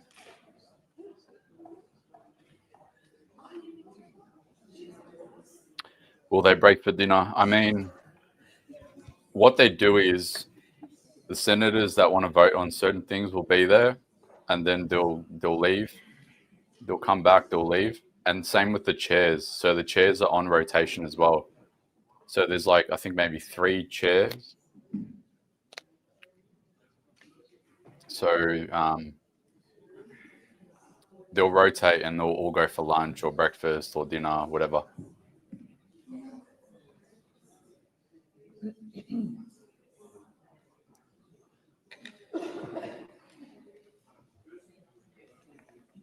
Where do you live in Sydney? I mean, what's close to here that's not here? Let's say I live near Epping. For about, I don't know, 15, 20 minutes from Epping.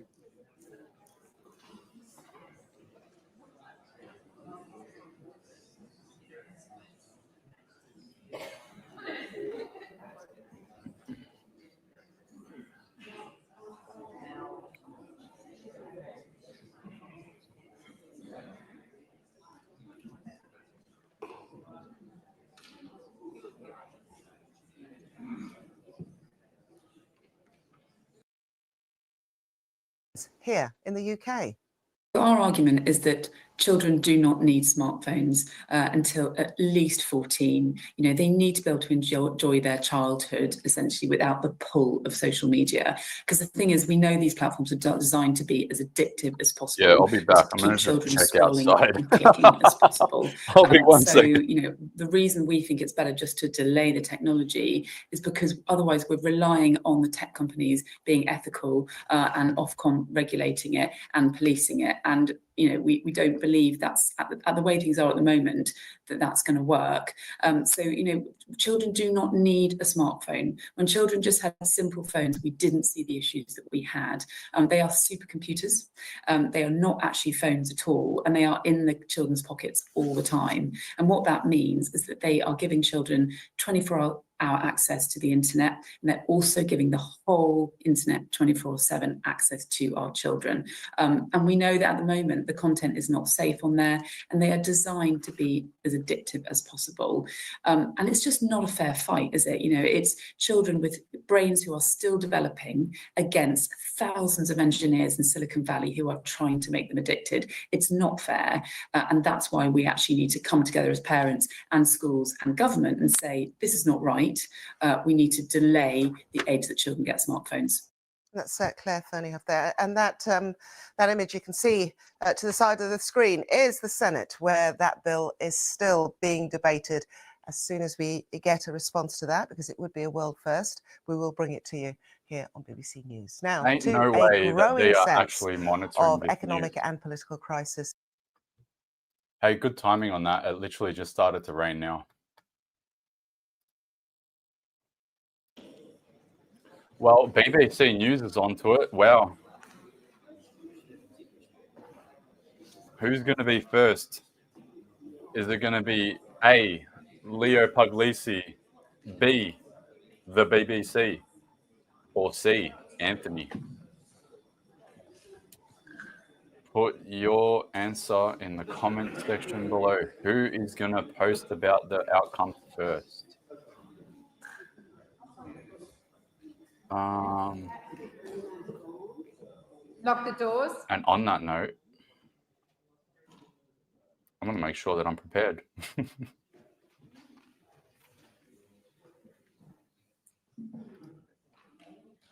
So I already am prepared. I had a picture template ready to go yesterday.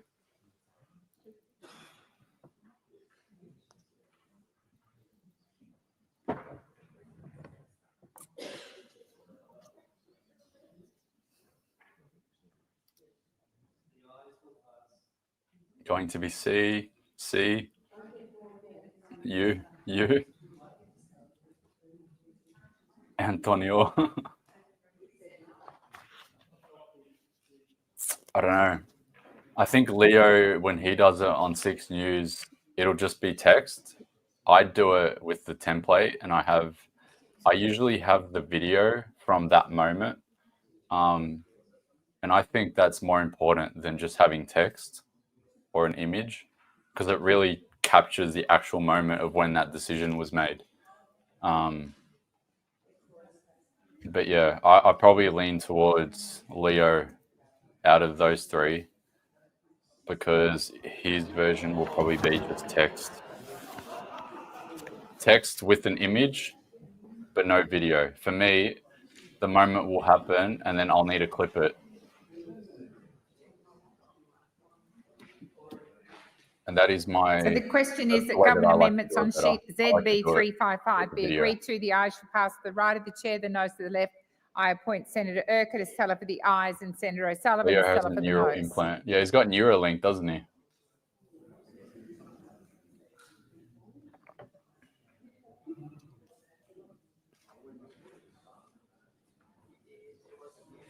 $38K watched the reps, 12K watching the Senate. I mean, this is an accumulation of views. The one thing that I don't like is that Twitter only has an accumulated number. They don't have a concurrent number. I'd like to know what the concurrent number actually is. But hey, fool's gold, 13,000 people, whatever. It's probably, I don't know, maybe like 2,000, I'm guessing. I'm not sure.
Order. There being 31 ayes and 27 noes, the matter is resolved in the affirmative. I will now deal with amendments circulated by the Australian Greens. The question is that amendments on sheet 3204 circulated by the Australian Greens be agreed to. Those of that opinion say aye. Against? I believe the noes have it. Division. Division required. Ring 4 the minutes. bells for 1 minute. 1 minute. Wow. Oh yeah, they don't have enough time to do 4-minute divisions anymore. They're just going to slam all these through.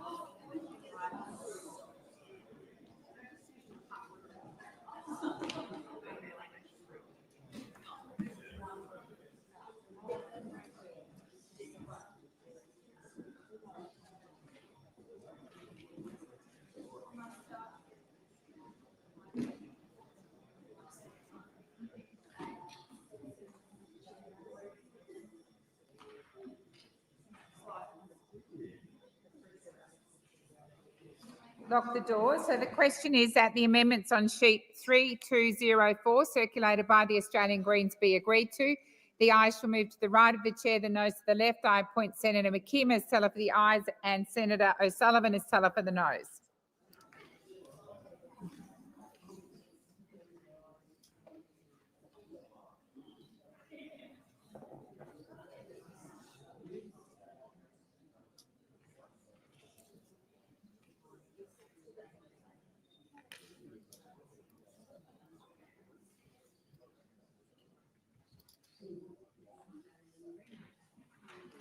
Okay.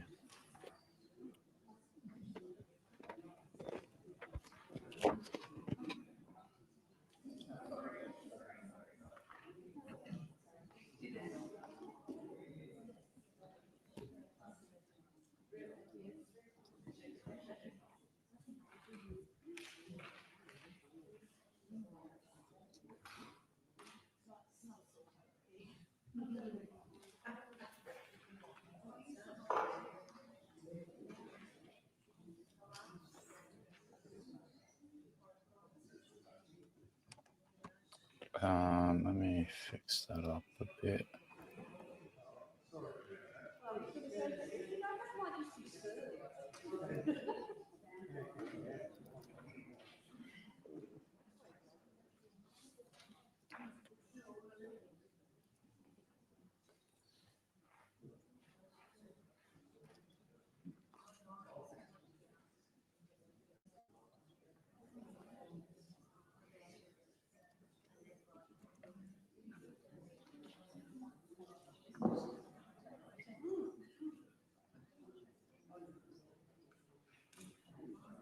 The anxiety is so tense right now.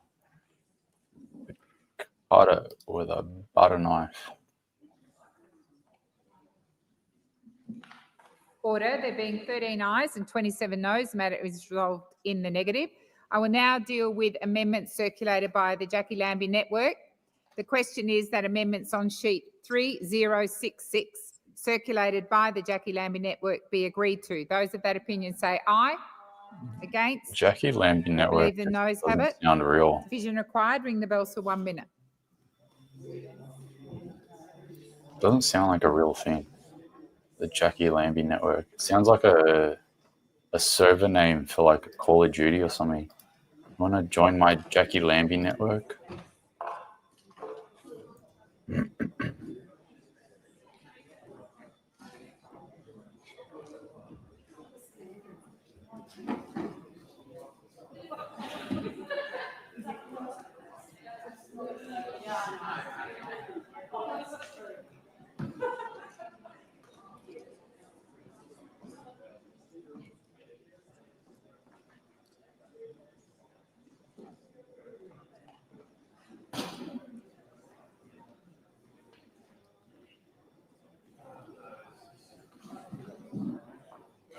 What's happening? Too long didn't read. We're waiting for the vote to happen on the social media ban bill. Lock the doors.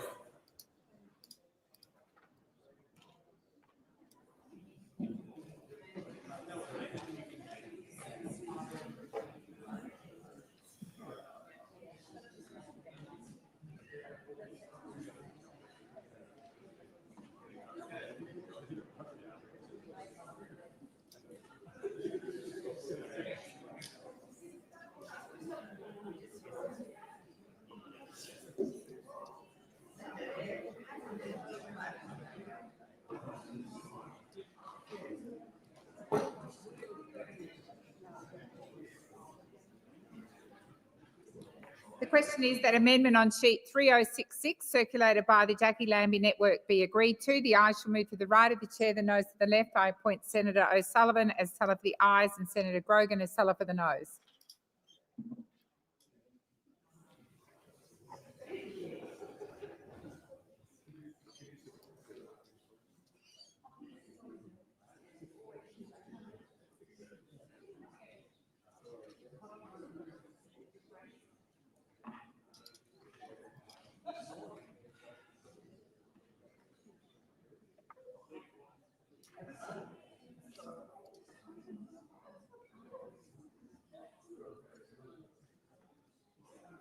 Okay.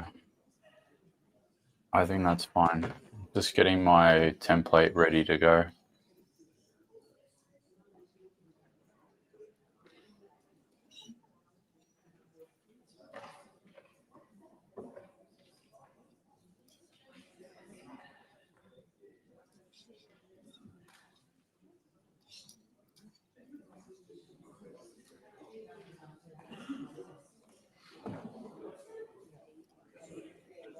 Everyone's going to get mad when this happens. If it happens.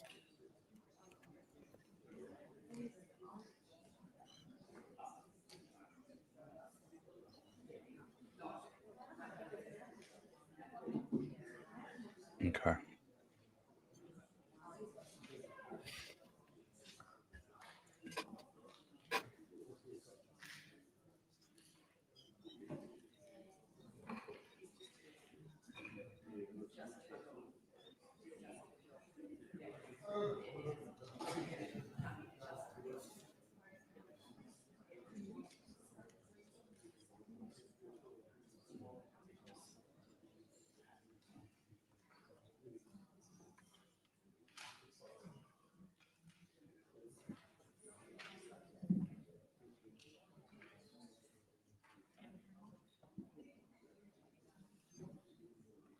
Order. There being 29 ayes and 31 noes, the matter is resolved in the negative. The question now is that the remaining stages of the bill be agreed to and the bill be now passed. Those of that opinion say aye. Against? No. I believe the ayes have it. Division required. Ring the bells for 1 minute. God, this is going to be painful. This is going to be painful.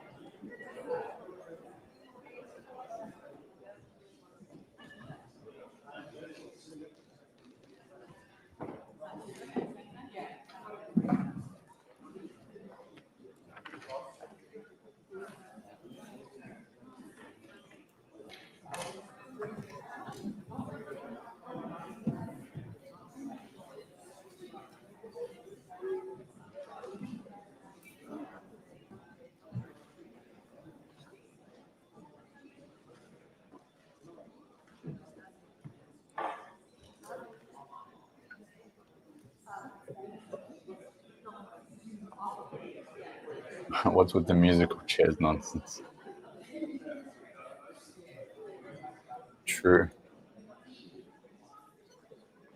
I mean, that's what they do. Lock the doors. So the question is that the remaining stages of the bill be agreed to and the bill be now passed. The ayes shall move to the right of the chair, the noes to the left.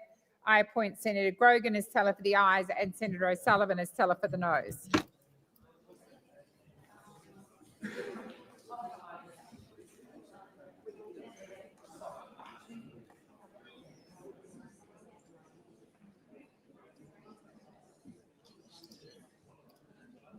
I saw someone last night was like, make sure that you post who voted yes.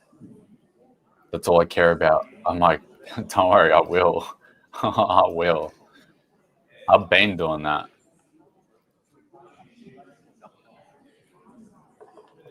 I can't wait to get that list of people that do it. Cannot wait, because they are all going on the list. What's happening? So they are currently voting on a whole bunch of amendments, and the bill that they are talking about is the anti-money laundering and counter-terrorism bill. My camera just cut out again.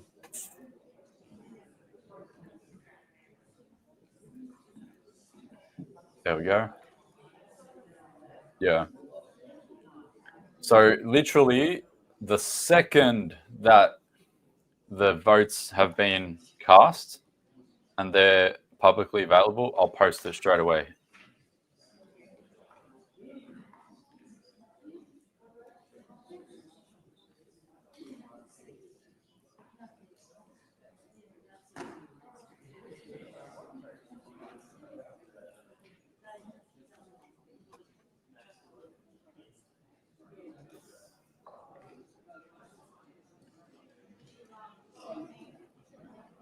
Order. There being 32 ayes and 28 noes, the matter is resolved in the affirmative. I'll call the clerk.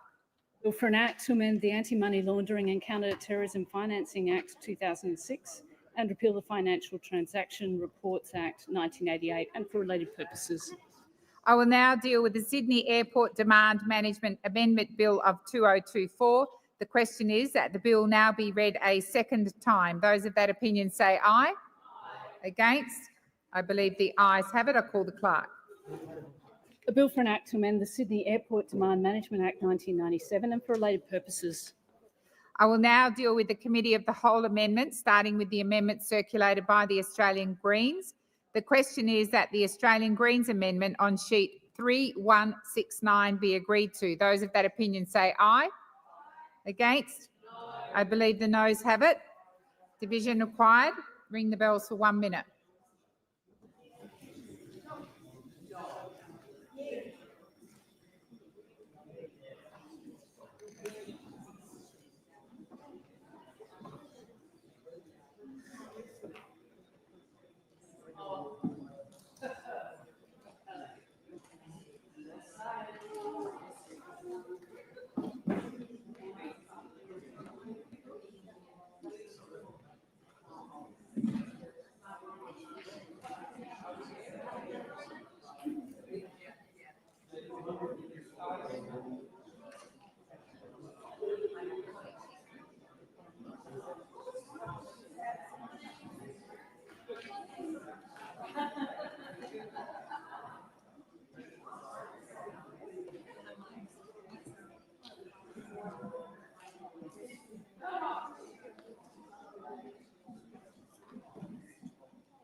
Lock the doors.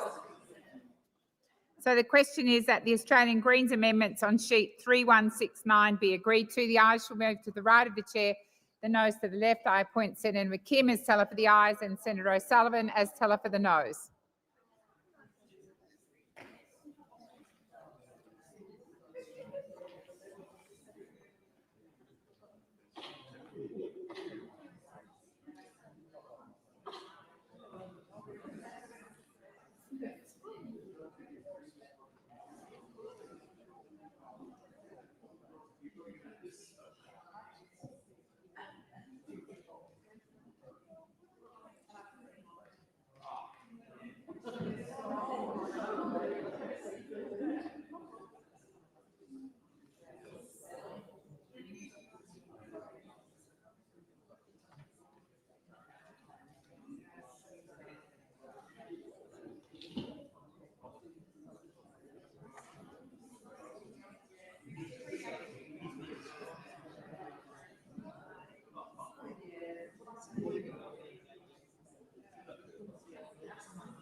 Order. There being 13 ayes and 33 noes, the matter is resolved in the negative. I will now deal with the Committee of the Whole amendments circulated by the Jackie Lambie Network. The question is that the Jackie Lambie Network amendments on sheet 3020 Oh my God, I can't deal with this anymore. Say aye. Against? No. I believe the noes have it. Division required. I only heard one voice, Senator Lambie. Division Senator Pocock, required. you can't be voting from up there. From where? Yeah, well, that is voting, Senator Pocock. Come on, Pocock, run I'll amok. put it again. Senators, we have a long night ahead of us. I would ask that you pay attention.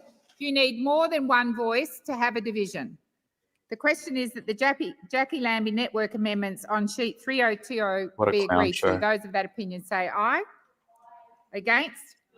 Division required. Division required. The ayes, the noes have it. The question now is that the remaining stages of the bill be agreed to. Senator Pocock. noted for that one. Sure. Thanks. Thank you. The question now is that the remaining We are stages of the bill nearing be agreed to 10 and the bill be now hours passed. on Those of that stream. opinion say aye. Can you believe that? Against? I believe the ayes have it. I call the clerk. For an act to amend the Sydney Airport Demand Management Act 1997 and for related purposes. I will now deal with the Aged Care Consequential and Transitional Provisions Bill of 2024. The question is that the bill be now read a second time. Those of that opinion say aye. Against? I believe the ayes have it. I call the clerk. Uses social media. Bill for an act to deal with consequential and transitional matters arising from the enactment of the Aged Care Act 2024 and for related purposes. I will now deal with the Committee of the Whole amendments circulated by the opposition. The question is that opposition amendments on sheet 3214 be agreed to. Those of that opinion say aye. Against? I believe the noes have it. Division required. Ring the bells for 1 minute.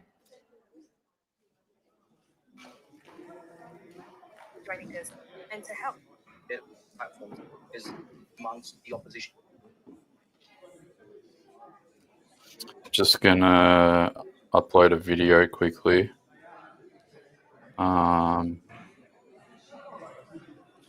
Just gonna send the footage of Leo's segment to him on his post because he hasn't got it by the looks of it. But I have it. Since 9, yeah, it's almost 10 hours. I'm on 9 hours and 49 minutes, which is just bonkers. I think the longest stream that I did over the last month was 2 days ago. Let me just confirm that. Yeah, 2 days ago, 9 hours and 35 minutes. So now yesterday, 10 hours and 30 minutes. So I've only got, 40 minutes to go to beat it. Yeah, we're going to beat it easily. 40 minutes from now, 7:30. Canavan reckons the vote's not going to be till 8:30. Far out, we're going to smash that The one. question is that opposition amendments on sheet Oh my God. 3214 be agreed to. The Yesterday ayes was shall 10 move and to a the half right of hours, the chair, the goddamn. noes to the left. I appoint Senator Cadell as teller for the ayes and Senator Brogan as teller for God the damn, noes. I'm gonna be here till friggin' 8:30, 9 o'clock maybe. 10, 11, 12. Yeah, this might be 12 hours. God damn.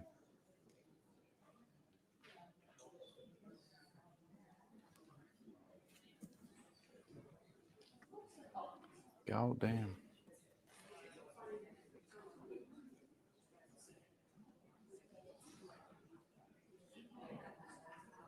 There you go, Leo. There's your segment.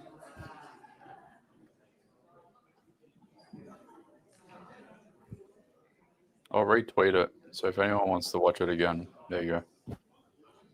It's on Twitter.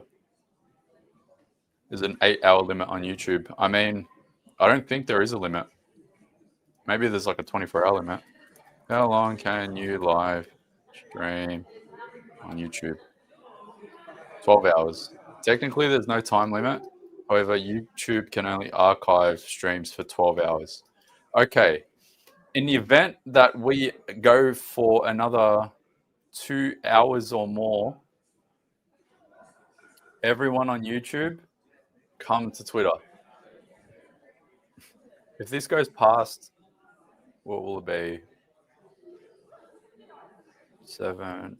If this goes past 9, let's say 9 o'clock, everyone on YouTube, come to Twitter.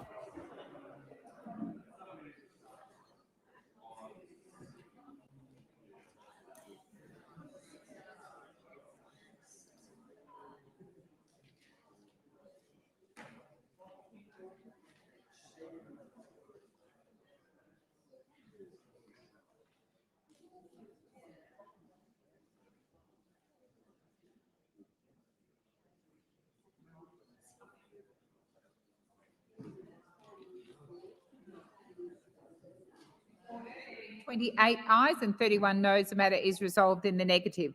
The question now is that the remaining stages of the bill be What's agreed Twitter? to and the bill be now passed. X. Those of that opinion say aye. Against? I believe the ayes have it. The ayes have it. I call the clerk. Bill for an Act to deal with consequential and transitional matters arising from the enactment of the Aged Care Act 2024 and for related purposes. I will now deal with the Commonwealth Entities Payment Surcharges Bill 2024 and two related bills. The question is that these bills be now read a second time. Those of that opinion say aye. Aye. Against? I believe the ayes have it. I call the clerk. I knew it was going to be ayes. Commonwealth Entities Payment Surcharges Bill 2024, Commonwealth Entities Payment Surcharges Tax Imposition Bill 2024, Commonwealth Entities Payment Surcharges, Consequential Provisions and Other Matters Bill 2024. No, I can't listen to this. I will now deal with the... I'm going to go back to the beers.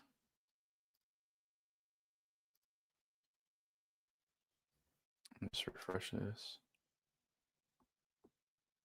Susie, really appreciate all that you're doing. Thank you so much for that, Susie. Susie, is that the same Susie? I enjoyed my work from home day today as I got to experience your coverage of the Senate. I mean, that word coverage is using it very loosely. But nah, cool. Appreciate your authenticity. that 100%. And all you do for freedom, stay real. Thank you so much. I don't think this is coverage though. This is not some ABC shit. This is like some $40 a month StreamYard account function and just hoping for the best. Hoping that my audio and camera doesn't cut out. Well, it's cut out like 15 times today. Someone cheers everyone. Anthony the GOAT. I mean, probably not the GOAT. I'd rank Leo above me, especially being only 17 years old. But thank you to someone. Madeline Love, massive effort for the coverage of this. Thank you, Madeline. Sharon, thank you. I think that's it so far. Yeah. Thanks for the beers, guys. If you want to shout us a beer, the link is not pinned. The link is in my bio on X. And I'll read them out as we stroll on the stream. What is Katie Gallagher up to?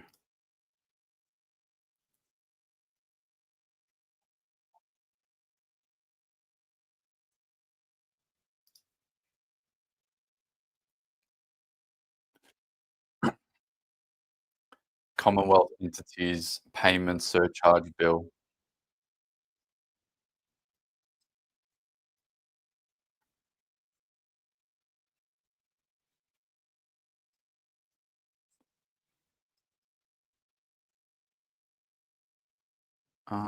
Where is the order of business? There we go.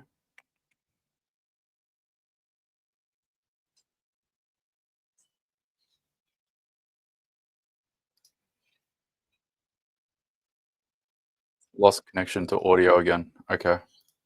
I'll just bring this up while I reset this. Actually, I'm going to have to close these windows. One sec. See, I said it was going to happen. I said it was going to happen, and then it happened. Senate. There we go. And just chuck the audio back on. By country reporting regime will operate. So the hard copy of this amendment is marked 2756, and we're in agreement. That is the amendment we're dealing with now. So the question is that that amendment be agreed to. Those of that opinion say aye. Against? I believe the noes have it. Division required. Ring the bells for 1 minute.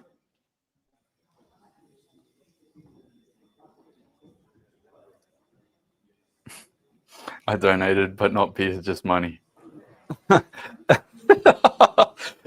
It's the equivalent of that, but thank you, Marie. Thank you so much, Marie. That's hilarious.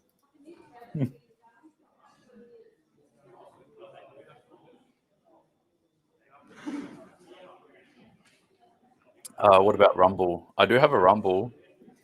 I haven't used it in a while.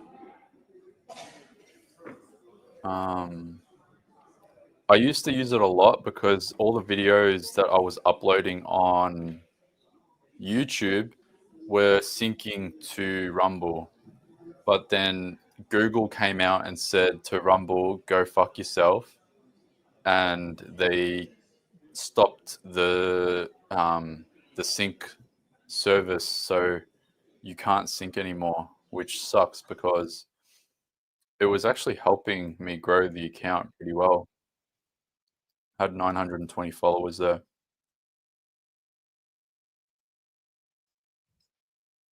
Yeah, like 12 months ago, these videos are from. It's from a while ago. I uploaded this because someone asked for it. This was my appearance on Channel 7 like 4 years ago now. That's me there, by the way, if you're wondering. I'll play it later if you guys haven't seen it.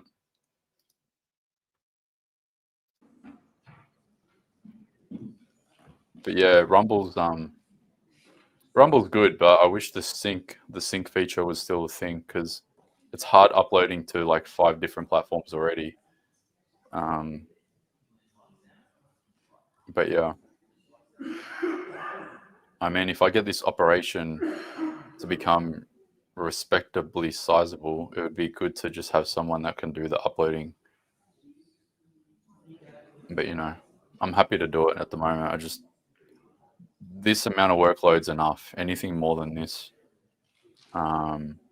just insane. Tell Jackie we will give her a carton and a bowl of rum if she pulls a fire alarm. I'm going to leave that comment there for like 5 minutes. That comment deserves to stay there for 5 minutes. That's a cracker.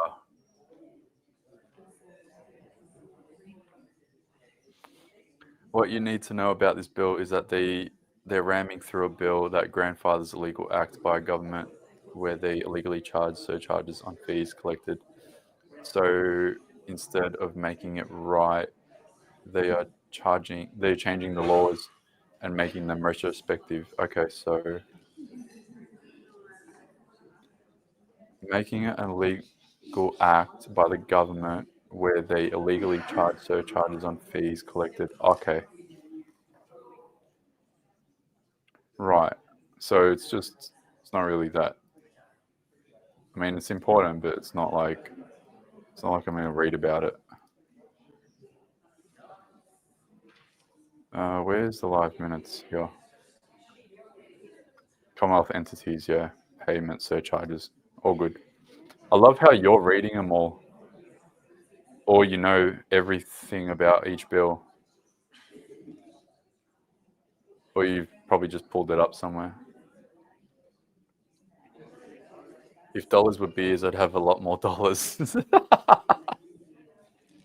I mean, thankfully, the beers are dollars, but I'm gonna use the dollars wisely. I'm gonna definitely upgrade this microphone situation. Order. There being 27 ayes and 32 noes, the matter is resolved in the negative. I'm gonna get a I'll better now mic. deal with the second pathetic. reading amendment This can circulated be by like the a backup Australian if Greens. I lose or break something.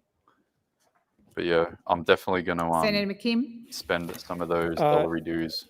Thank you, President. I can confirm that the Greens will be proceeding with this amendment. So I move the amendment number 322 on sheet 3223, which is the Greens' second reading amendment. So thank you, Senator McKim. So the question is that the motion as the second reading amendment is moved by Senator McKim be agreed to. Those of that opinion say aye. Against? I believe the noes have it. Division required. Ring the bells for 1 minute. The Rumble app is clunky. Yeah, whenever I try to load a stream, like a stream that's finished. So say this stream was finished, but I was doing it on Rumble, and then I try to catch up on the comments or try to like fast forward or go back. It never works properly. It's not as seamless as YouTube, but it'll get better. What's his name? Chris Pavlovsky. He seems to be a really sharp young CEO. So I think he'll make the platform much better over time. Can you DM me that link, Dr. Cat? Which link is it? Substack link. Yeah, if there's any links that you want to share or any posts that you want to send to me, or for that matter, Aus Integrity. Hit up Aus Integrity. Everyone on X, follow Aus Integrity. So the question is that the Might have been second like reading my, amendment as circulated by the secondhand, Australian Greens be like, agreed to. The ayes back shall up. move to the right of the chair, the noes to the left. Secondhand I man. appoint Senator McKim as teller for the ayes and Senator Goodell Got a job as for teller me for the noes. today in the DMs. everyone, drop him a follow. Name and chain them. As a Rumble user, has never unsubbed me or suppressed content. YouTube, on the other hand, yeah, my I feel like my channel is never really going to break out of the slow growth that it's been experiencing. I mean, lately it's been all right because I've been live streaming, but I mean, like, I really want to hit 100,000 subs. I think it would be so cool to have one of those YouTube play buttons or the plaques, but I'm way too far to get to even discuss thinking about that just yet. How many subs do I have? Yeah. Anyone on X that wants to sub and try to run these numbers up?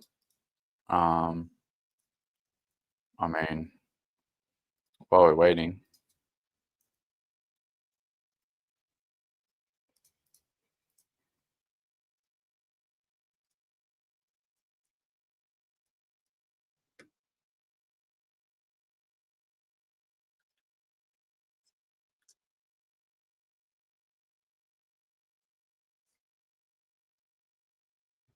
Just posted the link there. I don't know if that's going to work.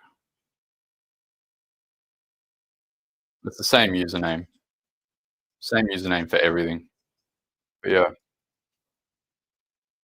I mean, it would be sick to get that to 100,000, but it's going to take a while.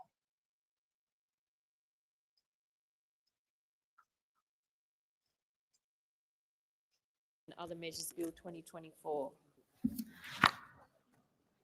Thank you.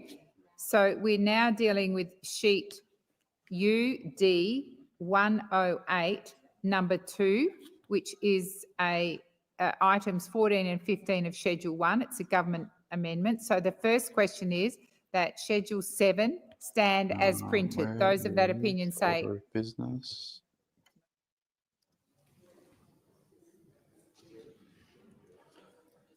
Still Commonwealth entities, okay. Items 14 and 15 of Schedule 1 and Schedule 7 stand as printed. Those of that opinion say aye. Against? I believe the ayes have it. Division required. Ring the bells for 1 minute.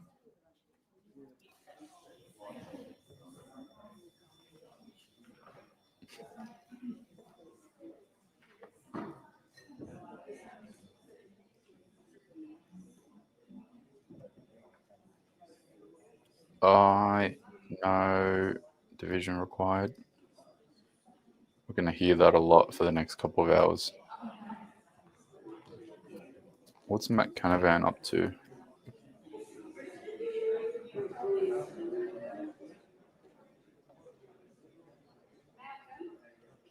Leo, if you think Joe Rogan's studio is cheap, check out 6 News.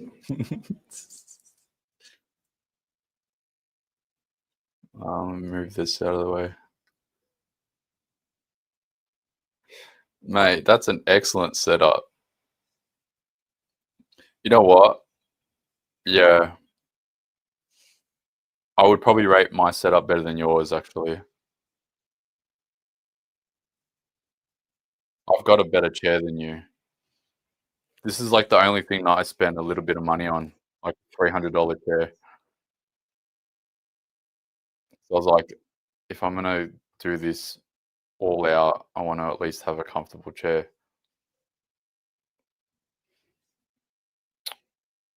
What's this in response to? I believe Joe Rogan has a cheap studio, maybe 1 or 2 employees, but let's be generous and call it a dozen. That's fewer than employed by ABC to produce 15 minutes of media watch once a week. Anyone want to check on that org chat chart of the largest ABC radio programs or podcasts? Rogan has an audience of 14.5 million. That's the equivalent to every single Australian aged between 6 and 50. I haven't checked the ABC readings lately. Yeah. Now that is what we need. I mean, no, probably not. If I can get a Mac Studio, that would be good. Maybe not that. I don't even know what the hell that is. That looks like a beast, though. Reminds me of the tunnels at Flinders Street, Doherty's Gym. Looks like a Doherty's Gym tunnel. The train tunnels.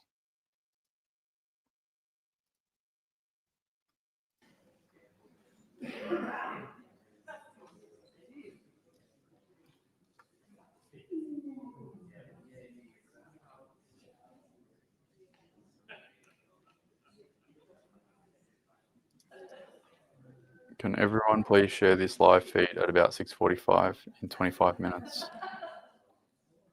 7:45. Okay, yeah. So we're at 7:20 at the moment. So 23 minutes from now. Then it's going to get spicy.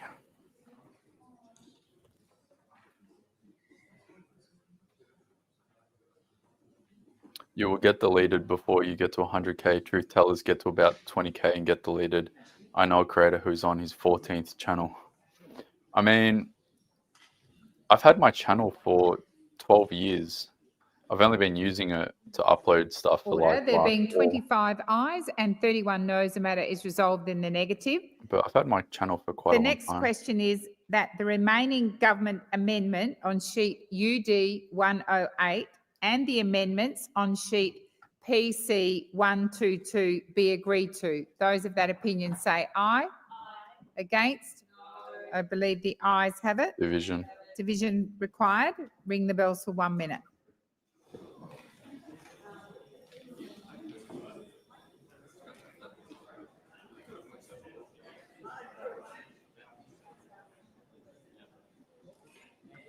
Yeah.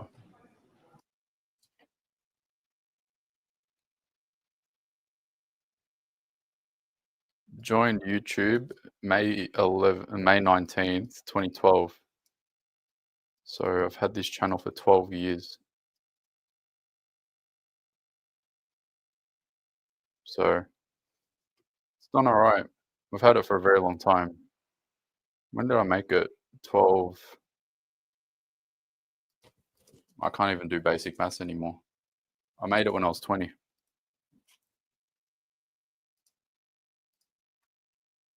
Whoopsie.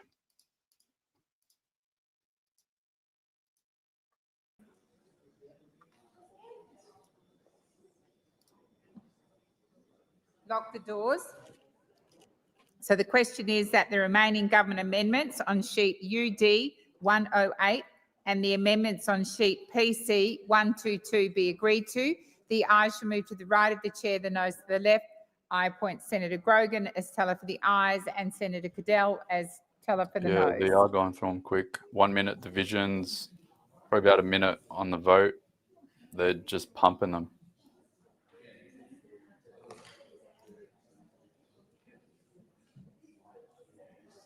Yeah, good times on Insta.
I'm just reading some Twitter posts just to see if anything's come up.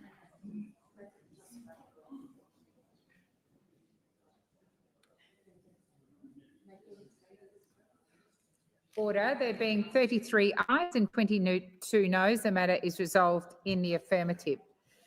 Senators, with the concurrence of the Senate, I shall incorporate in the Hansard a statement from the Chair of Committees, Senator McLaughlin, on the framing of government amendments to the bill. If there is no objection, it is so ordered. The Chair of Committees has ruled that the government amendments be dealt with as amendments rather than requests. I will now deal with the Committee of the Whole amendments circulated by the opposition. As these amendments were not circulated within the required time frame, they can only be considered by leave. Are you seeking leave, Senator Ruston? I'm seeking leave to move the amendments. Is leave granted? Leave is granted, Senator Ruston.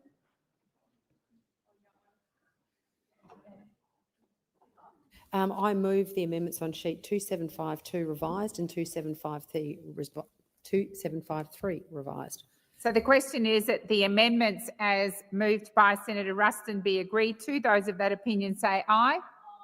Against? I believe the noes have it. Division required. Ring the bells for 1 minute.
Doors?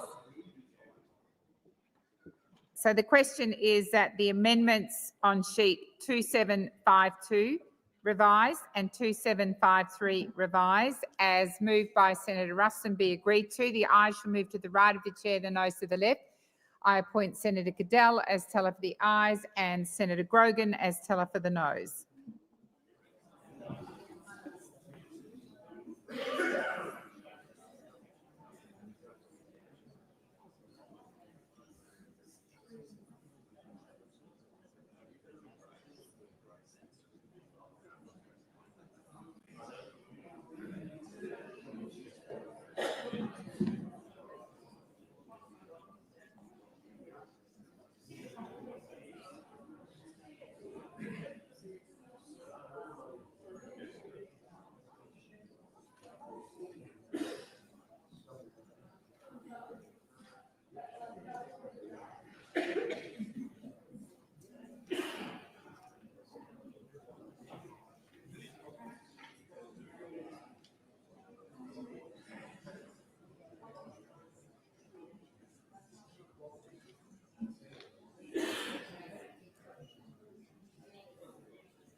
Wait, I'm muted. I read it. I saw it. That was ages ago. It was probably like 8 hours ago or something, wasn't it? But I saw it. I think it was like $25 or something. I'm pretty sure. It's probably way too long to go back now. But yeah, I saw it. It's all good.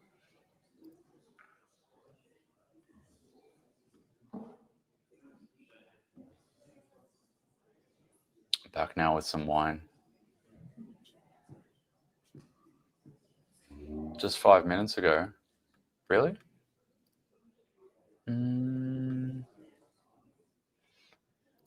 Wait, you said that it didn't come up. I can't see it from 5 minutes ago.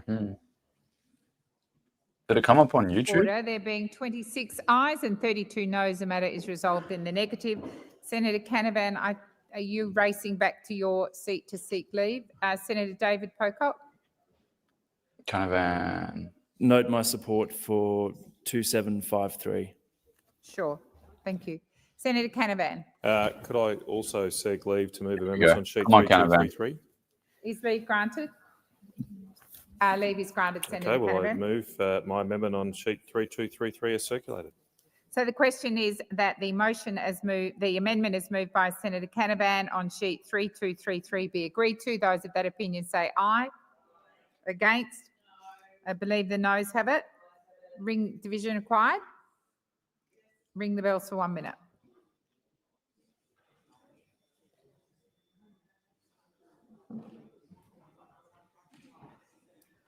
So I just got 1, 2, 3 minutes ago. I can't see it. I don't know what's happened. That's strange.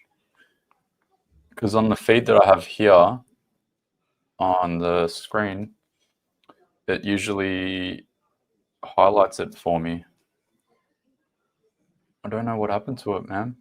But if it comes through, I'll check maybe in the back end later. But thank you. Nevertheless, it's all good. I know what happened.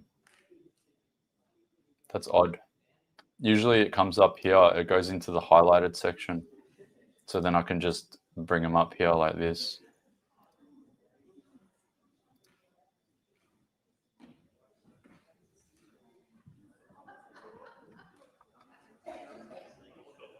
Lock the doors. So the question is that the amendment is moved by Senator Canavan on sheet 3233 be agreed to. The ayes shall move to the right of the chair, the noes to the left.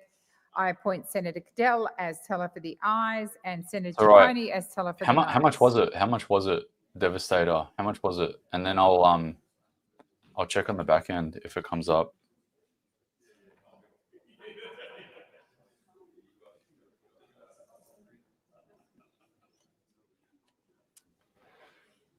Are they definitely doing the bill tonight? It looks like it, yeah.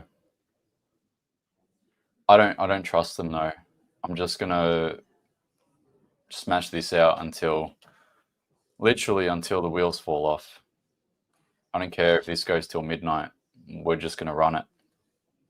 But if this goes past 9:30, 9:15, everyone on YouTube jump to X, because there's a 12-hour limit before the YouTube video can't archive the stream.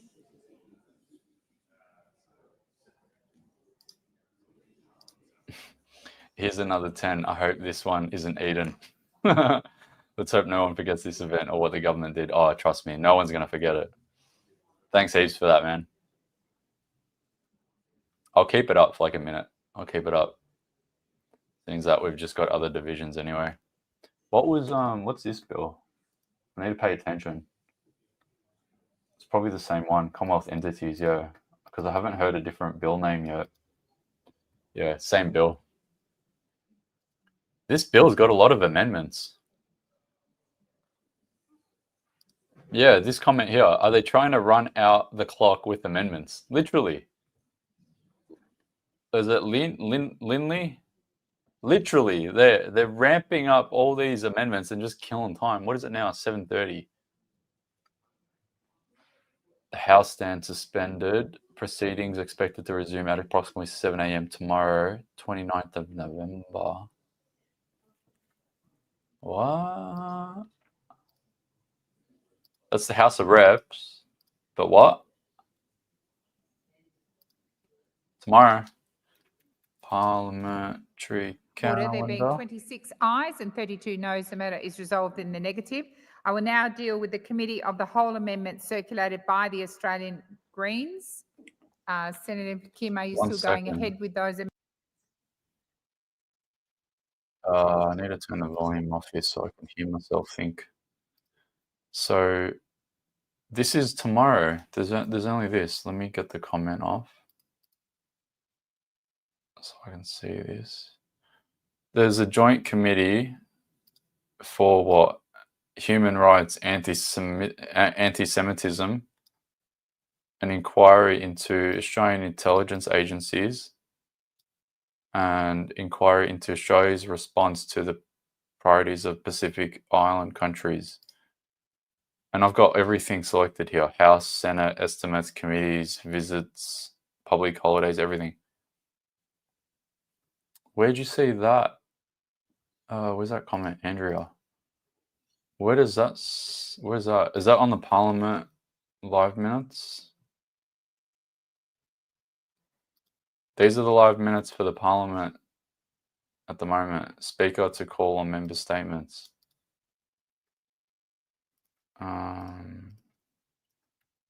House of Reps.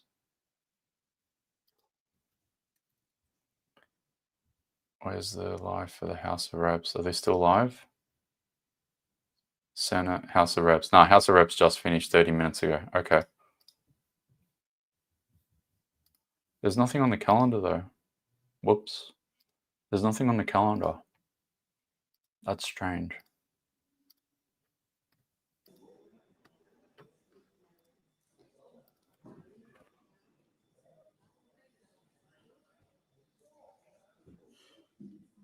X page.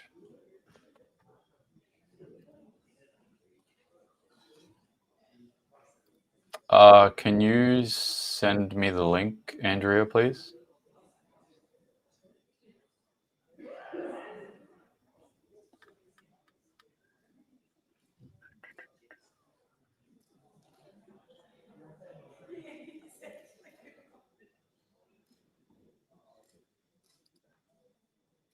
Lock the doors. So the question is that the amendments on sheet 2836 revised as moved by Senator Roberts be agreed to. The ayes shall move to the right of the chair, the noes to the left. I appoint Senator Goodell as teller for the ayes and Senator Ciccone as teller for the noes.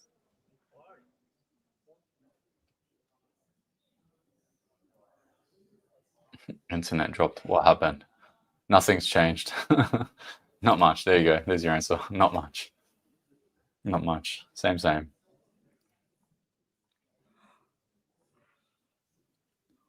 You know what? I'll probably end up waking up early tomorrow anyway. So if something comes up in the morning just out of nowhere, I'll just do another live. I mean, hopefully I don't have to, but we will find out together.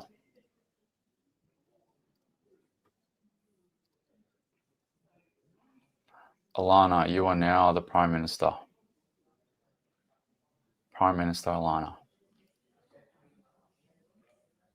Thank you for the super sticker, Harry.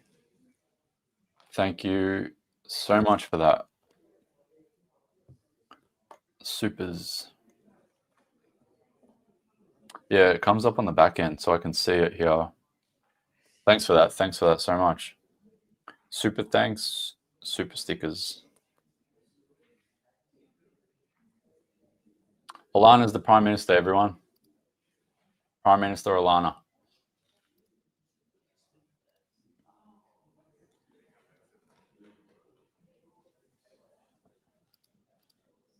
The door guy ain't paying attention again. I mean, Order. There being 27 ayes and 31 noes, the matter is resolved in the negative. The question now is that the remaining stages of the bill be agreed to and the bill be now passed. Those of that opinion say aye. Against? I want a 360 cam view of the Senate. Yes, that is true. I'll just... This is about as fun as watching paint dry. I agree. You know what? I'd rather watch paint dry. See, this is a tactic, though, isn't it? Question is... It's like a torture tactic for sure. So the opposition have asked a while ago for the bills to be split. So I'm just going to find the bills. So it's Treasury Laws Amendment, responsible buy now, pay later and other measures. So the remaining stages of that be put. Those of that opinion say aye. For sure, it's a torture tactic. Against? I believe the ayes have it. And the second bill And the second bill for the remaining stages of that bill to be put, which is the Capital Works Build to Rent Misuse Tax Bill of 2024. Those of that opinion say aye. Against? I believe the ayes have it. Division required. Ring the bells for 1 minute.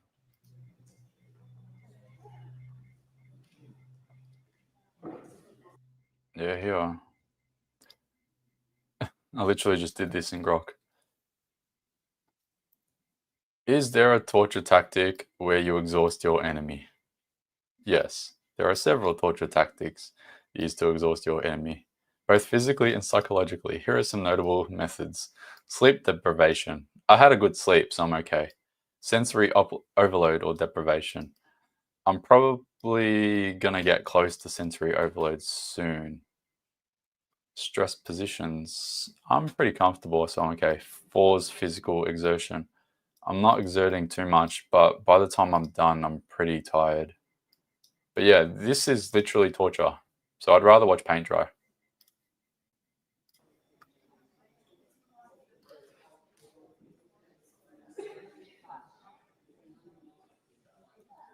Lock the doors. So the question is that the remaining stages of the Capital Works Build to Rent Misuse Tax Bill of 2024 be agreed to. The ayes shall move to the right of the chair, the noes to the left. I appoint Senator Ciccone as teller for the ayes and Senator Goodell as teller for the noes.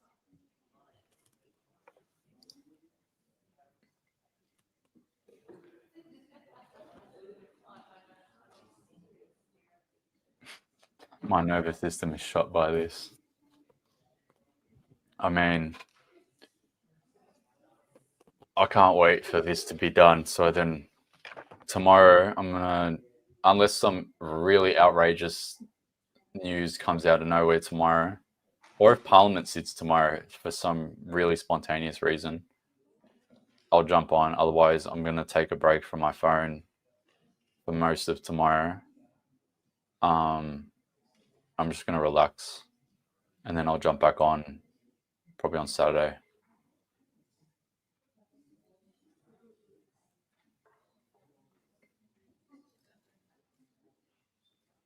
How did I find your link at X for this live? That comment from Jenny's from YouTube though. I pinned the stream on my X page, so it should be pretty easy to find. Yeah, it's pinned. The Mother of All Guillotines. Thanks to Jackie Lambie for the headline. I couldn't think of a headline, but Jackie Lambie gave me one.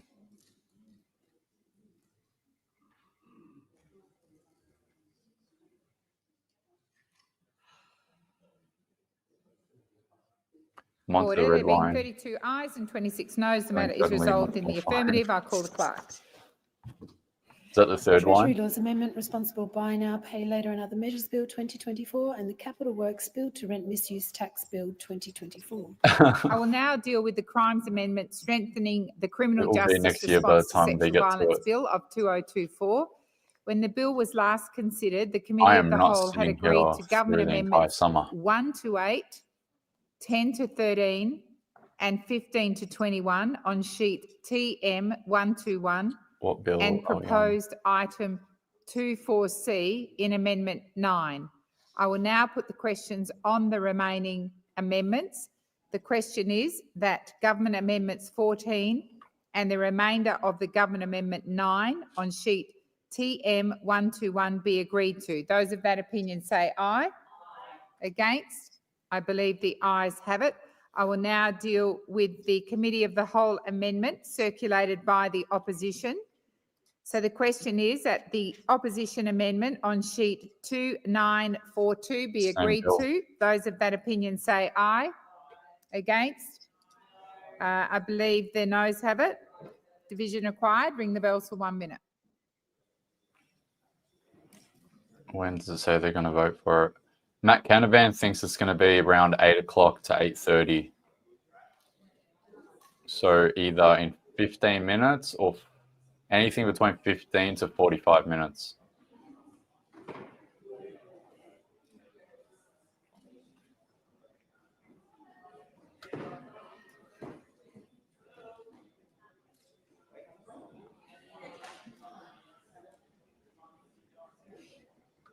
10 hours and 33 minutes. God damn. How long was yesterday's? 31 minutes. Yeah, we've passed. This is now officially the longest stream that we've done in the last month. Not even last month, in the last 2 weeks. Yeah. Welcome to the longest stream that we've done in the last 2 weeks. And it was only yesterday's record that we beat. By 2 minutes so far. God damn.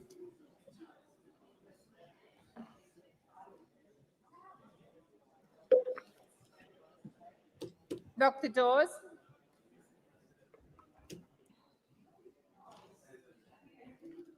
The question is that the opposition amendment on sheet 2942 be agreed to. The ayes shall move to the right of the chair, the noes to the left. I appoint Senator Goodell as teller for the ayes and Senator Urquhart as teller for the noes. Oh, sorry, Ciccone.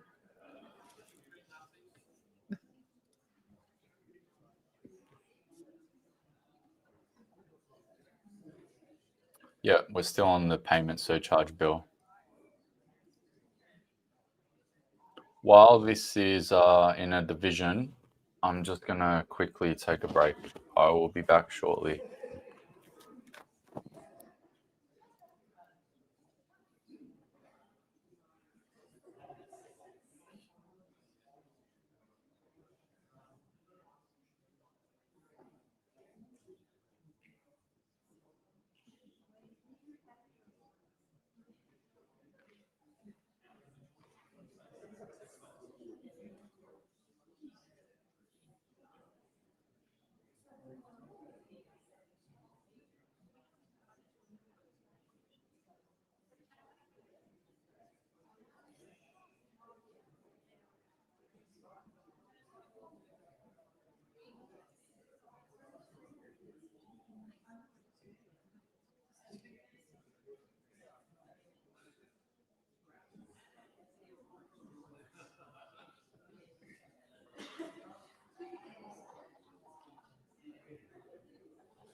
Order. There being 27 ayes and 27 noes, the matter is negated. I will now deal with the amendments circulated by Senator Thorpe. The question is that Senator Thorpe's amendments on sheet 2584 be agreed to. Those of that opinion say aye. Against? I believe the noes have it. The noes have it. The question now is that the remaining stages of the bill be agreed to and the bill be now passed. Those of that opinion say aye. Against? I call the clerk. A bill for an act to amend the Crimes Act 1914 and for related purposes. I will now deal with the Family Law Amendment Bill 2024. I will first deal with the second reading amendment circulated by the Australian Greens. The question is that the Australian Greens amendment on sheet 3099 be agreed to. Those of that opinion say aye. Against? I believe the noes have it. Me. Division required. Trust me, you're not missing anything. I saw that comment. I'm like, fucking lol. No, there's no debate, Senator McKim. There's no debate. I am not missing this. Been slugging this out for 11 hours. There's no way I'm going to miss it now. This is the climactic moment. This is where it all comes down.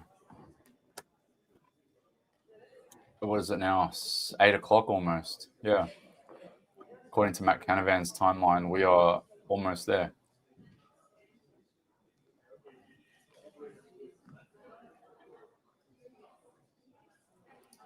Has he made any posts or updates since that last one? No. He just reposted someone with regards to the ABC by the looks of it. What about Gerard Rennick? Lock the doors. So the question is that the Australian Greens amendment on sheet 3099 be agreed to. The ayes shall move to the right of the chair, the noes to the left. I appoint Senator McKim as teller for the ayes and Senator Goodell as teller for the noes. No. Craig Kelly? No. No one's updated since the last time we checked.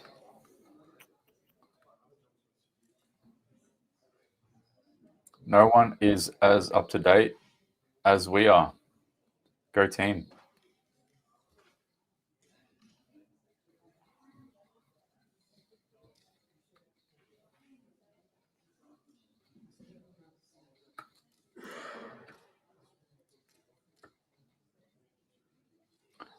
What were we supposed to post on X at 7:45? Oh, just repost the live stream. It's pinned on my account, pinned at the top of my page.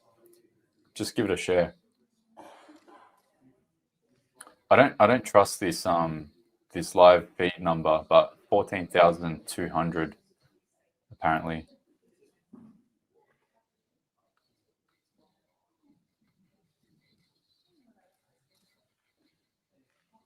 Order. There being 13 ayes and 23 noes, the matter is resolved in the negative. The question now is that the bill be read a second time. Those of that opinion say aye. Against? I believe the ayes have it. I call the clerk. A bill for an act to amend legislation relating to family law and for related purposes. I will now deal with the Committee of the Whole amendments, starting with the amendments circulated by the government. I understand the Minister has documents to table. Minister. I already know it. An I addendum better to get the my posture explanatory good. memorandum relating to the Family Law Amendment Bill 2024. Let's get ready the for addendum this. responds to matters raised by the Scrutiny Bills Committee, the Parliamentary Joint Committee shit. on Human Rights, and the Legal and I Constitutional already stuffed Affairs it up. There we go. Legislation Committee. And I table the supplementary explanatory memorandum relating to the government amendments to be moved to this bill. Forward a bit. I don't know. Thank you, Minister. Enough. The first question is that Schedule 3, Let me get my Section post ready. 102BG in Item 31 and Division 2 of Part 5 stand as printed. Those of that opinion say aye. And I need the Against? division page ready. I believe the noes have it. The question now is that Government Amendments 1 to 25 and 28 to 35 on sheet QL114 be agreed to. Those of that opinion say aye. Against? I believe the ayes have it. The question now is that the remaining stages of the bill be agreed to and the bill be now passed. Those of that opinion say aye. Against? I believe the ayes have it. I call the clerk.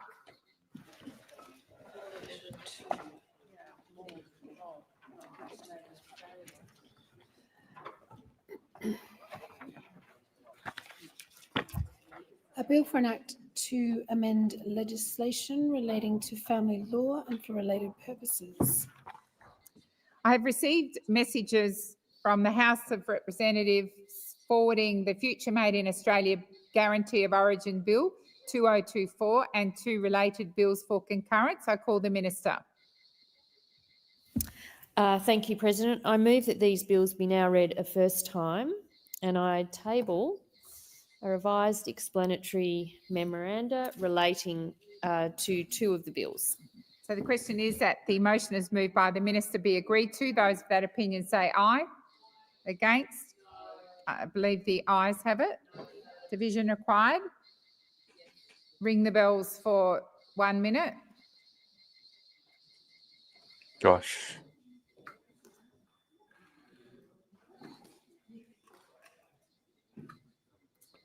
Ring the bells.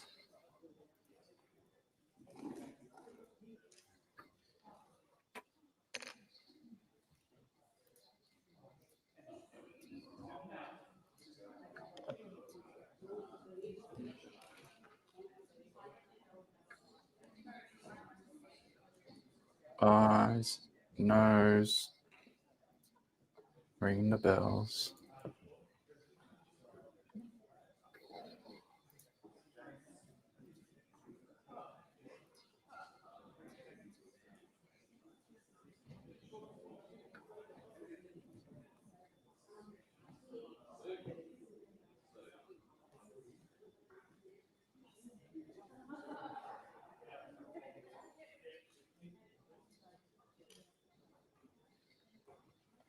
Lock the doors. What's he doing? What are you doing? What are you doing, Ross Cadell? So the question is that the motion is moved by the Minister that the bills be now read a first time, be agreed to. Those of that opinion, Thank goodness the ayes shall move to the Cadell's right of still the there. chair, the noes to the left. I appoint Senator Ciccone as teller for the ayes and Senator Who knows Gill who's as still teller for there? the noes. It's so hard to tell. That's why I wish. Actually, what am I saying? It's so hard to tell. Just look at the divisions. Yeah. The Greens are still there. Pocock, Tyrrell, and Payman are still there. The Labour Party is still there. Some Liberal Party people are still there. Malcolm Roberts is still there. Cadell's there. Lambie is still there. That's from the one that just finished. Liberal Party is still there. Alex Antic is still there. Kovacic, Mrs. This is not about surveillance is still there. Cash, Askew, Sullivan, Scar, Sharma, Independence, Rennick's still there. Canavan, Jesse DePrice is still there. Ralph Babette's still there. Hey, 7:45. 10 minutes ago. Yeah. So there's still senators there. It's probably like 60 odd, 50, 55, 60 of them there.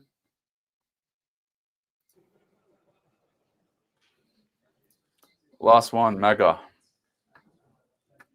Make Australia great again. Thank you for all the super chats. Lock the doors. Lock the doors. Those doors and those bells. Order. There being 33 ayes and 23 noes, the matter is resolved in the affirmative. I'll call the clerk.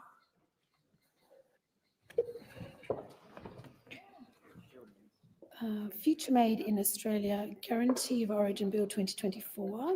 Future Made in Australia Guarantee of Origin Consequential Amendments and Transitional Provisions Bill 2024. Future Made in Australia Guarantee of Origin Charges Bill 2024. The bills will now be taken together with the Future Made in Australia Bill 2024 and a related bill. Prior to today, Senator David Pocock moved a second reading amendment relating to the Future Made in Australia 2024 bill and a related bill. So the question is that the second reading amendment moved by Senator David Pocock on sheet 2870 be agreed to. Those of that opinion say aye. Against? I believe the noes have it. The noes have it. The next question is that the second reading amendment circulated by Senator Van on sheet 2868 be agreed to. 4 divisions. Those of that opinion say aye. Against? The noes have it. The question now is that these bills be read a second time. Those of that opinion say aye. Against? I believe the ayes have it. Division required. Ring the bells for 1 minute.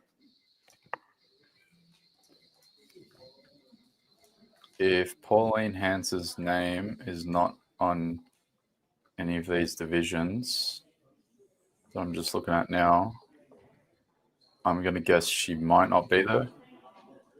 Malcolm Roberts is there. Yeah, Malcolm Roberts is there. Pauline Hanson's name's not there. Not for like the last 7 divisions.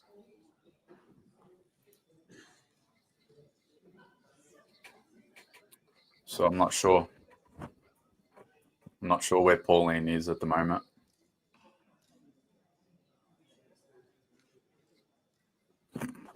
That comment. Oh my God.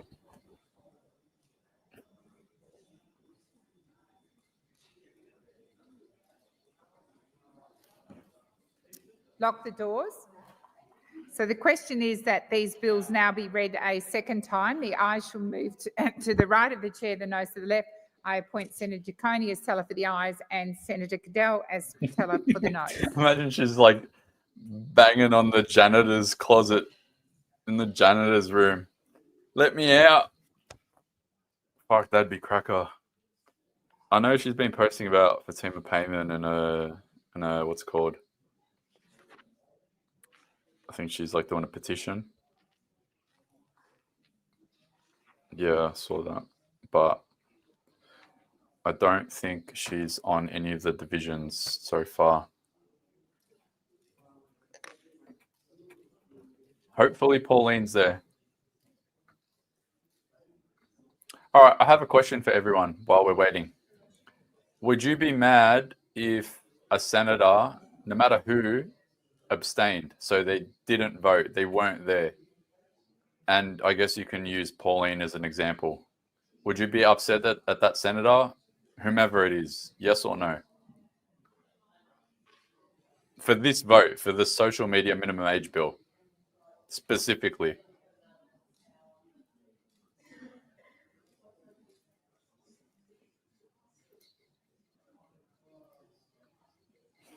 Yes, yes, absolutely, yes, yep, absolutely, yes, yes, yes, they should be there.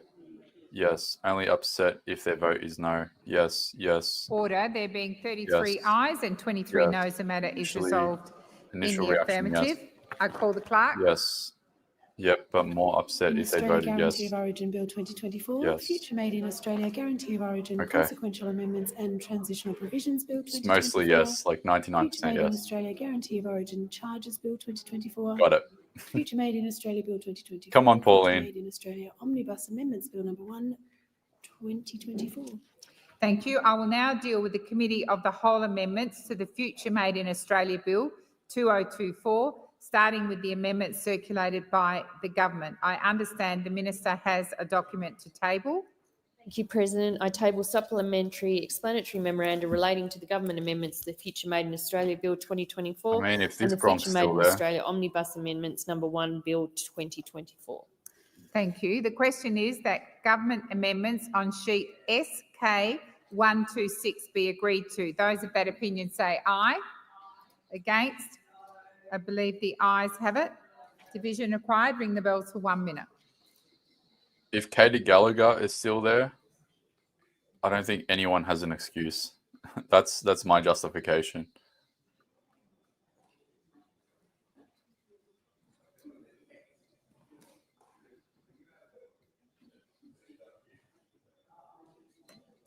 No sound apparently. Let me check.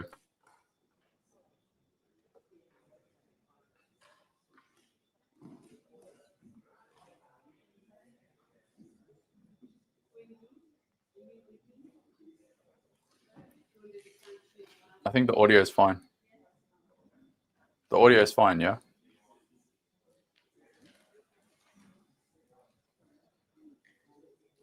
Yeah. Yeah, I think the audio is fine.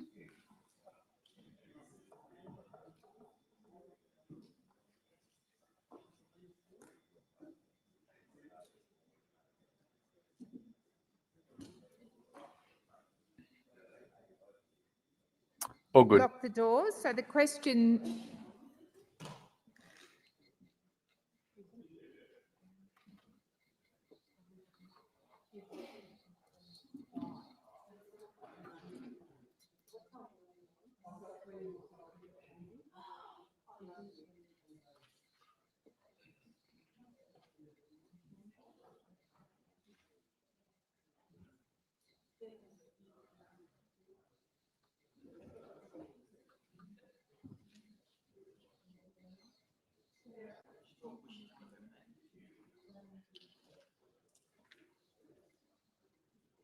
The question is that the government amendments on sheet SK 126 be agreed to.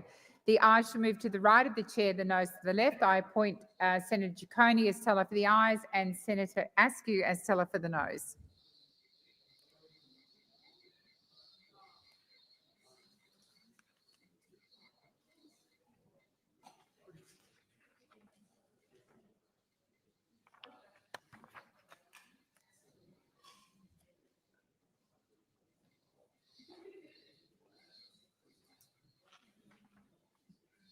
Haven't seen Pauline all day. Yeah, Pauline was there in the morning, but I haven't seen her since. Maybe she is locked in a closet.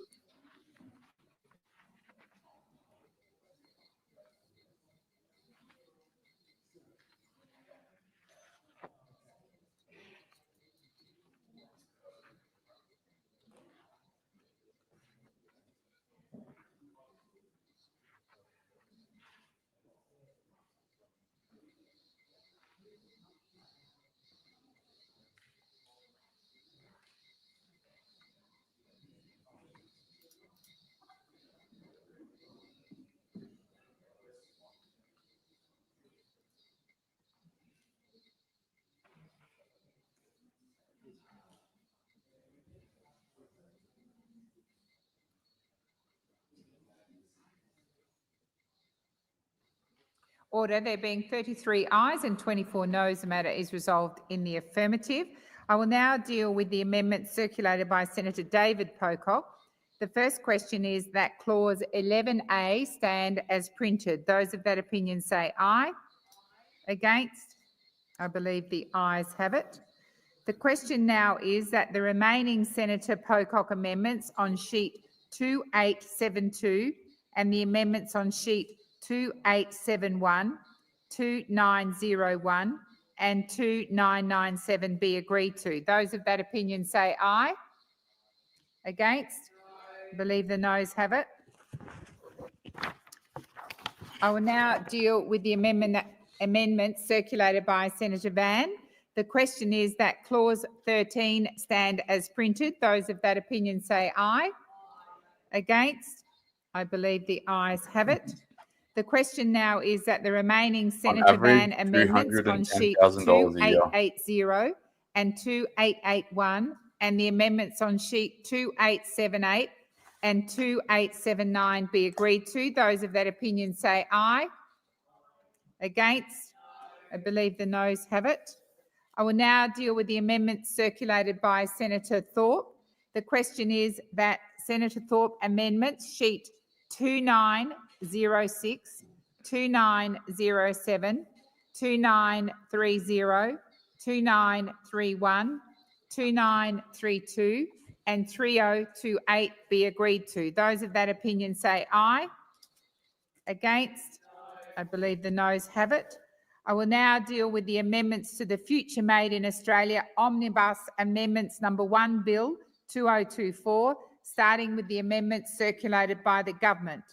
The question is that the government amendments on sheet SK 127 revised be agreed to. Those of that opinion say aye. Against? I believe the ayes have it. Division required. Ring the bells for 1 minute.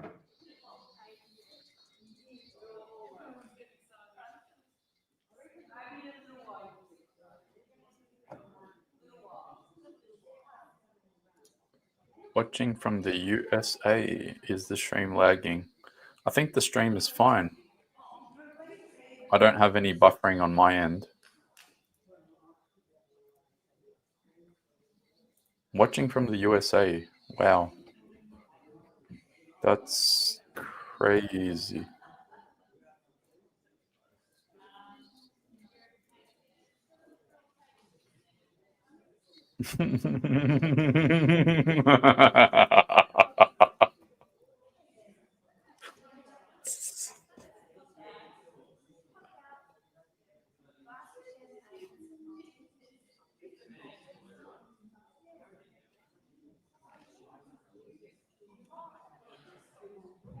Lock the doors.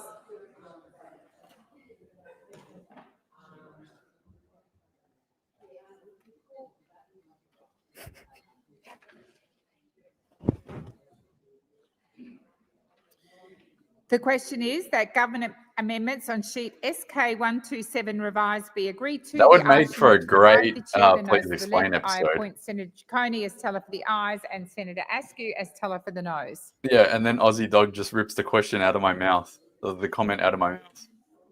She's probably writing another sketch. I just said it 1 second before your comment.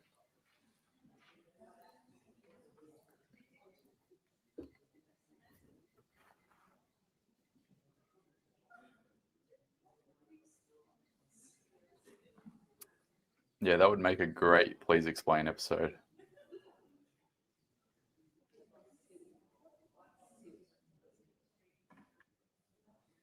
Yep, we're waiting for the bill to come up still.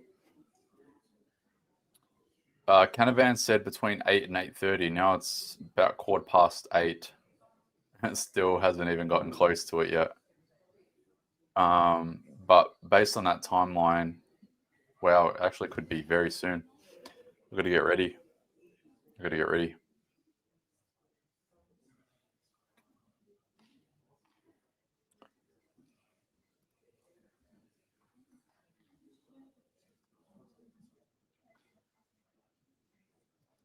I feel like all of Australia is just waiting.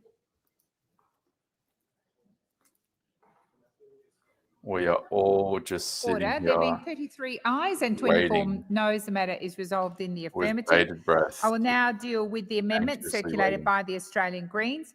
The question is, Senator McKim.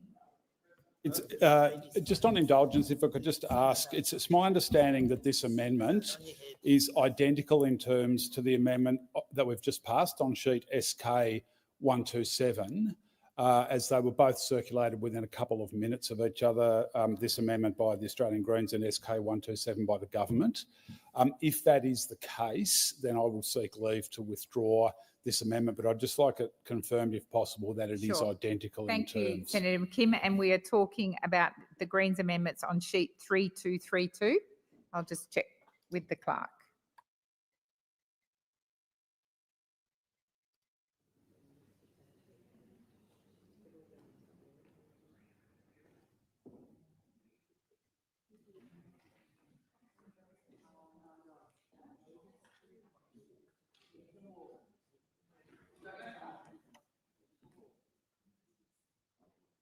I am advised by the clerk that they do look identical to the clerk.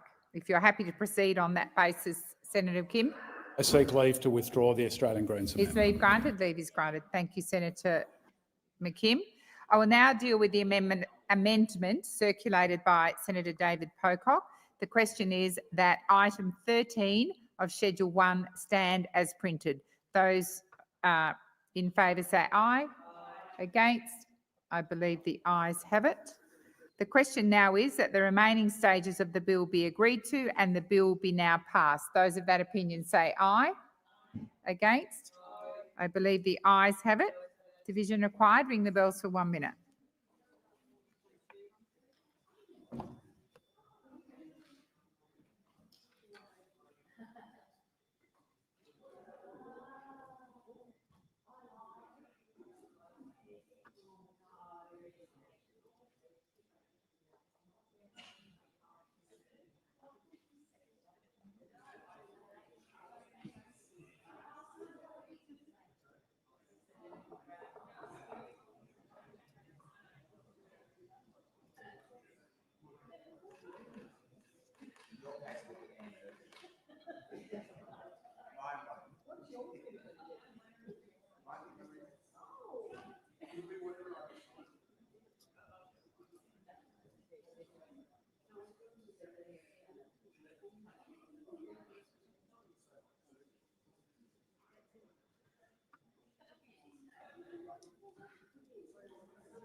Lock the door.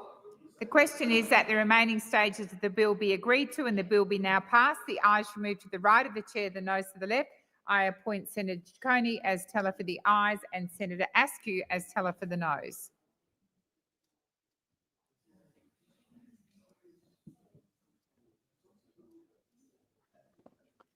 Okay, I'm ready. Let's do it. Lock the doors. I don't think 15,000 people are watching this at this moment. I'm pretty sure Twitter has a false concurrent viewer number. I think it's just people that have scrolled into the video, maybe. There's really no definitive number that we can go by.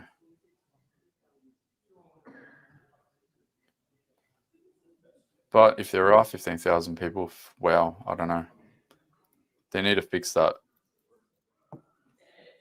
But we can worry about that later.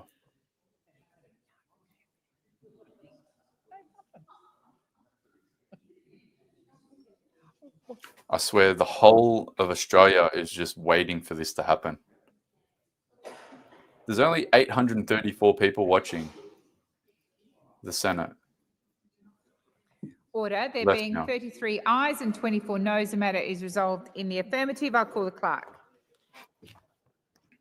Future Made in Australia Guarantee of Origin Bill 2024, Future Made in Australia Guarantee of Origin Consequential Amendments and Transitional Provisions Bill 2024. Are we anywhere near the bill? Future Made in We Australia should be Guarantee close of now. Origin Charges Bill 2024, Future Made in Australia Bill Shit. 2024. This stream Future just Made in clocked over Australia 11 hours. Omnibus Amendments Number 1 Bill 2024. I will now deal with the Universities Accord National Student Ombudsman Bill of 2024. I will first deal with the second reading amendment circulated by the opposition. The question is that opposition amendment on sheet 3071 be agreed to. even if Those these of that numbers opinion were say aye. incorrect Against? by I believe the noes have it. 50%. Division I required. still Ring the bell have for more 1 minute. viewers than Sorry. probably You're just recording. We're just anyone else recording that's the maybe opposition's streaming this. opposition to. Senator Waters, were you seeking the call? Yeah, No. this quick Okay. this comment here. Okay.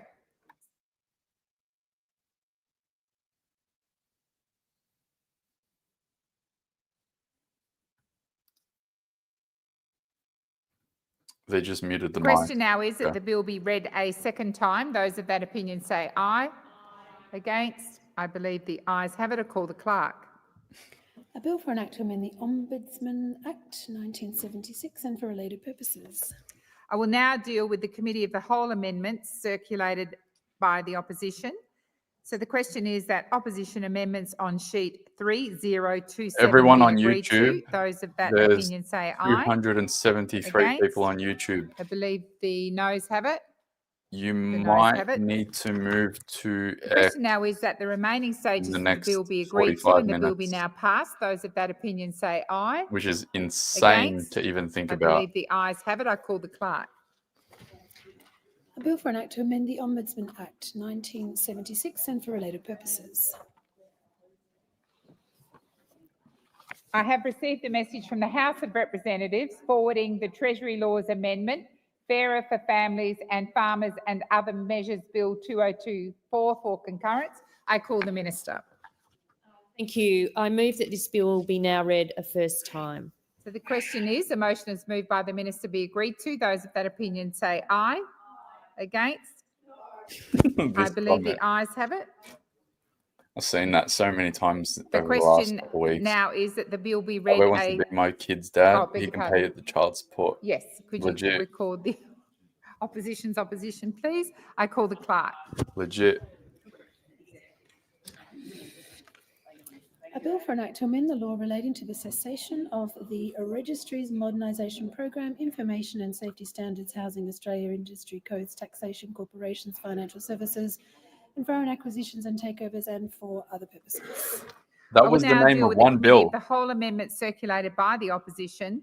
The question Did is you guys that hear that? the opposition amendment on sheet 3229 be agreed to. Those of that opinion say aye. It was like a whole Against? essay. I believe the noes have it. The noes have it. The question now is that the remaining stages of the bill be agreed to and the bill be now passed. Those of that opinion say aye. Against? I believe the ayes have it. Senator Ruston, record again. Thank you. We can record the opposition. I call the clerk.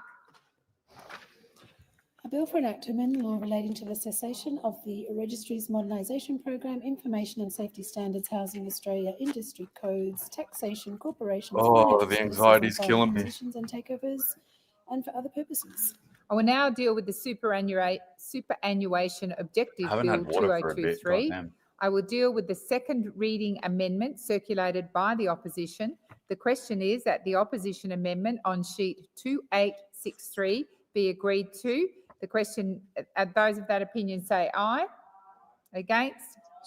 I believe the noes have it. Objective bill. The noes have it. The question is that this bill be now read a second time.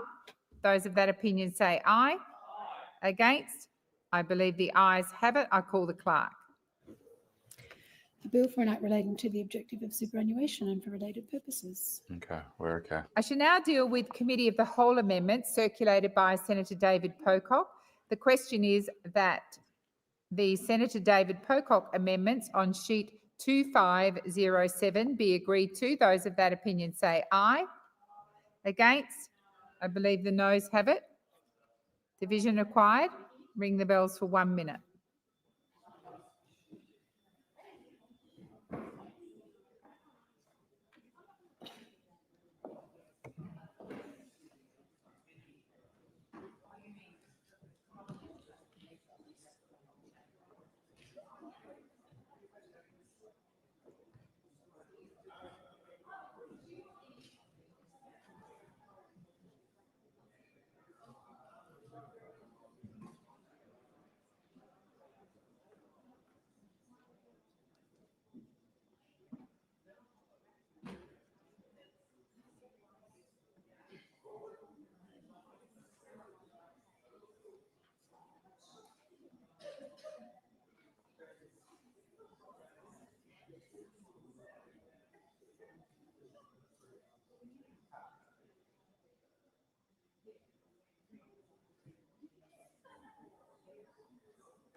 Lock the doors. So the question is that Senator David Pocock amendments on sheet 2507 be agreed to.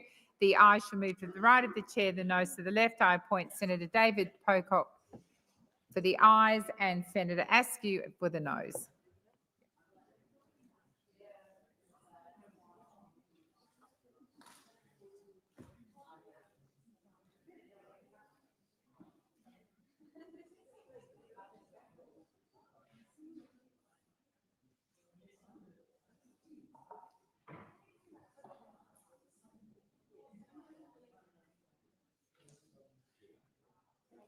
I'm just looking at the post that people tagged me in.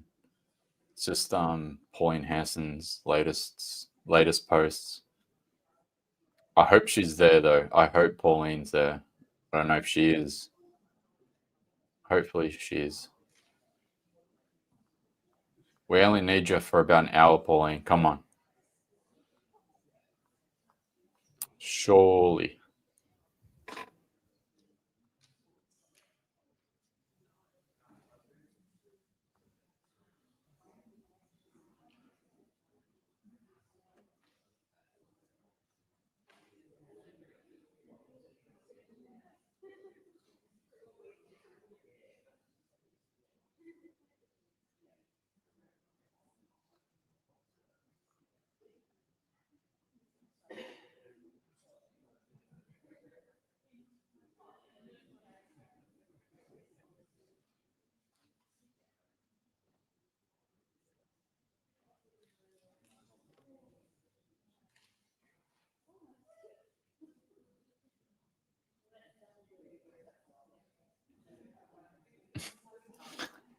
Prime Minister Alana, I don't usually beg the universe for instant karma kicks, but I'm close right now. Legit. Whoever votes yes tonight, I swear to God, I'm gonna go to sleep. Before I go to sleep, I'm gonna say a prayer for those that vote yes.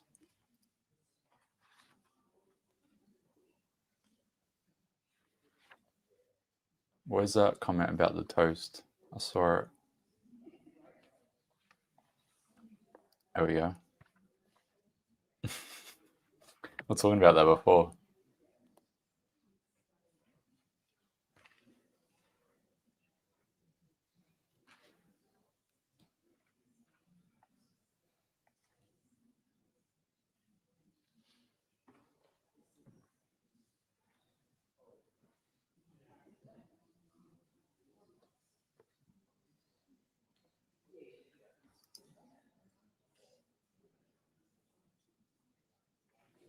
Where are we moving to if this shit passes? There being 5 ayes and 31 noes, the matter is resolved in the negative. The question is that the remaining stages of the bill be agreed to and the bill be now passed. Those of that opinion say aye. Against? I believe the ayes have it. I call the clerk. A bill for an act relating to this objective of superannuation and for related purposes. I will now deal with the Treasury Laws Amendment Reserve Bank Reforms Bill 2023. The question is that the bill be now read a second time. Those of that opinion say aye. Against? I believe the ayes have it. Division required. Ring the bells for 1 minute. Well, Matt Canavan said between 8 and 8:30. It's just about to hit 8:30. But we're only on a Treasury Laws Amendment Reserve Bank Reforms Bill. So we're still waiting. Logical thoughts. Nah. Other bills that I have no idea about, and I'm sure there might be some weird things in it, but we will probably never know. But the online social media ban one hasn't been voted on just yet.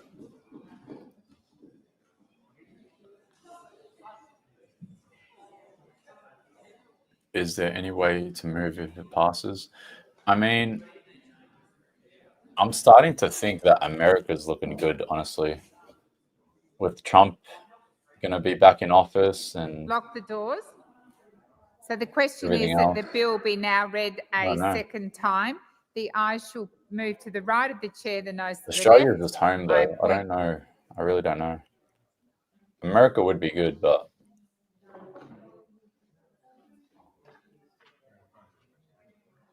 I appoint Senator Ciccone for the ayes and Senator Askew for the noes. I don't know. I love living in Australia too much, but I have started to think like, okay, maybe we need a contingency plan here.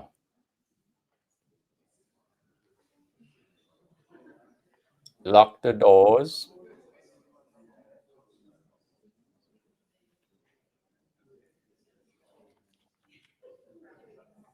Don't leave. We got to make sure everyone understands how to vote.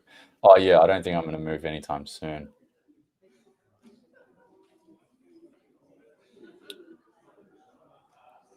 We'll see. We'll see what happens.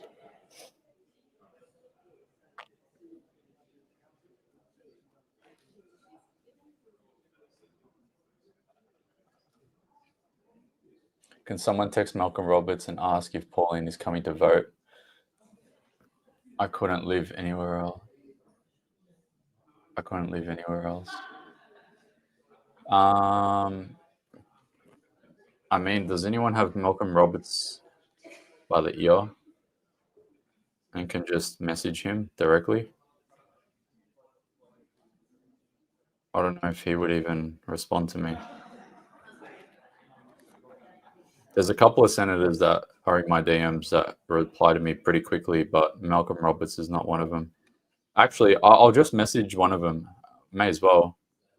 I'll be like, hey, do you know how far away we are from the social Order. There being 31 ayes and 26 noes, the matter is resolved in the affirmative. Sure, I'm just gonna I say call the that. clerk. A bill for an act to amend the law in relation to the Reserve Bank of Australia and for related I'll purposes. just message the I'll senator now that deal I with the know. Committee of the Whole Amendment circulated Yep, by the hopefully Greens. The we'll question reply. is that in Schedule 1, items 2 and 4 to 6 and Part 2 stand as printed. Those of that opinion say aye. Against? I believe the noes have it. Division required.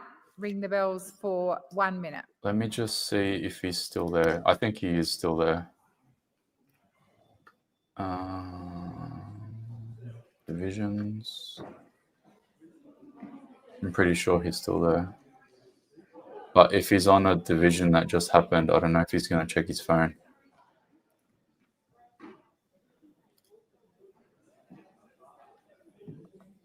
Yeah, have a look.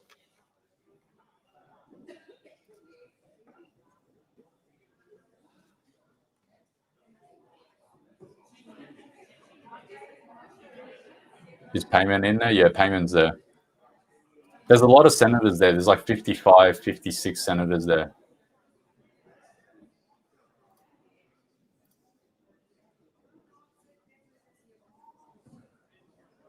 Where is the Senate? Where are you, mate? There's a couple of them that I can message. Still national media reply. Yeah, still there.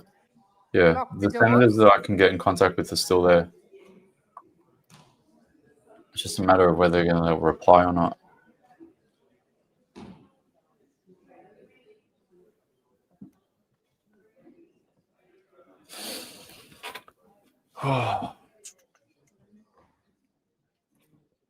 We are on the Treasury bills still.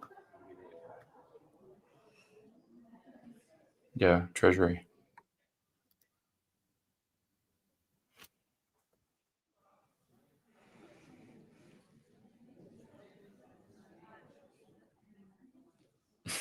It's been very educational to see our minders in action. Yeah, I mean, they really exposed themselves in the last couple of weeks.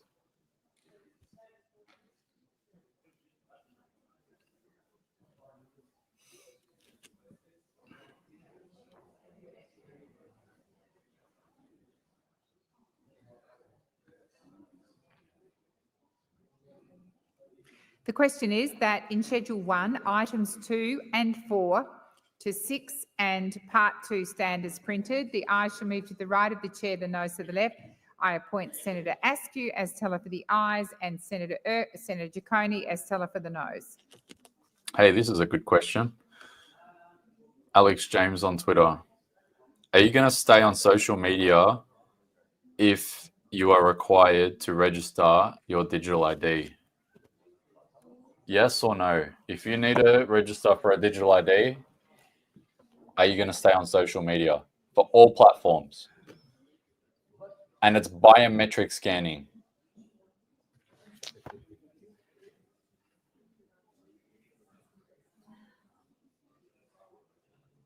No, no, no, no, no, no, no, no, no, no, no. Still, I can't see one yes so far.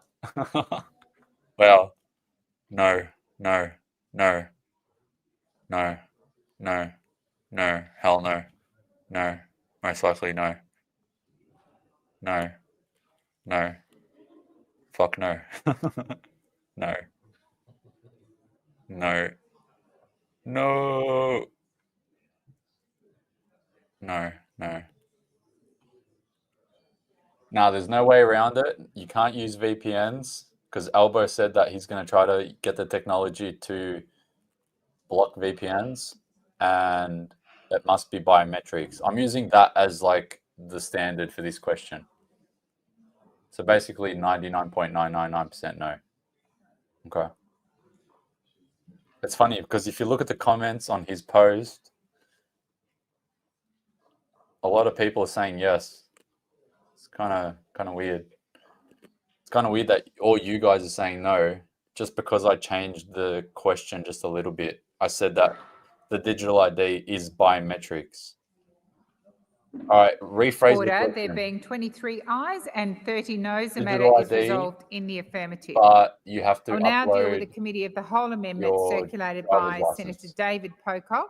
The question is that Senator So you got to David take a photo of Pocock your driver's amendments on license, sheet or you got to like take a 3231 be selfie with it. agreed I know to. there's Those of some that opinion companies say that aye. say, "Hey, take a Against, selfie with your I believe the noes have it. driver's The card." question now is that the remaining stages of the bill be agreed to and the bill be now passed. Still Those no. of that opinion say aye. Against, I believe the ayes have it. Division required. Ring the bells for 1 minute. Yeah, interesting. It's interesting how everyone here is saying no, no matter how the question's phrased. But a lot of people in his comments are saying yes, like they'll fight it out, they'll suck it up. And it's like all of the people with like platforms and big followings are all saying, yeah, we'll stick staunch. It's so polarizing. You guys are saying no, and then all of the, freedom fighters and people that have, platforms are saying yes. Interesting.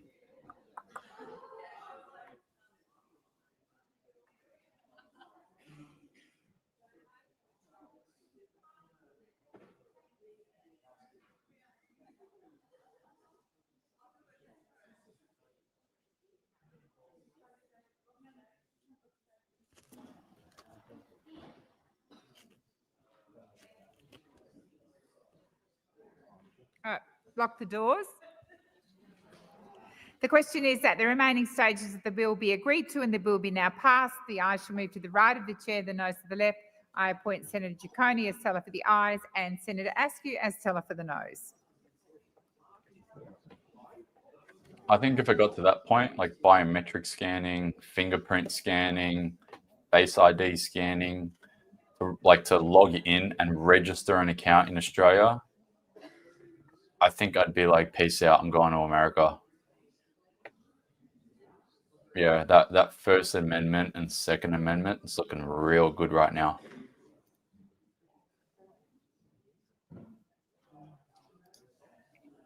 I'll still fight for Australia, but I'll do it from like Texas or something. I'll have the same background, I'll have the same chair, and no one will know the wiser.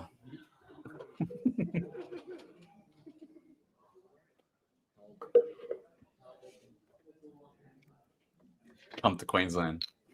I want to move to Queensland.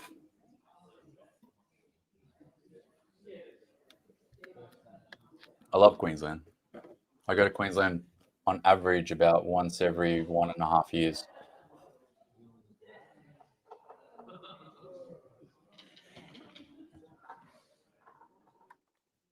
I'm in New South Wales. I'm in Sydney at the moment.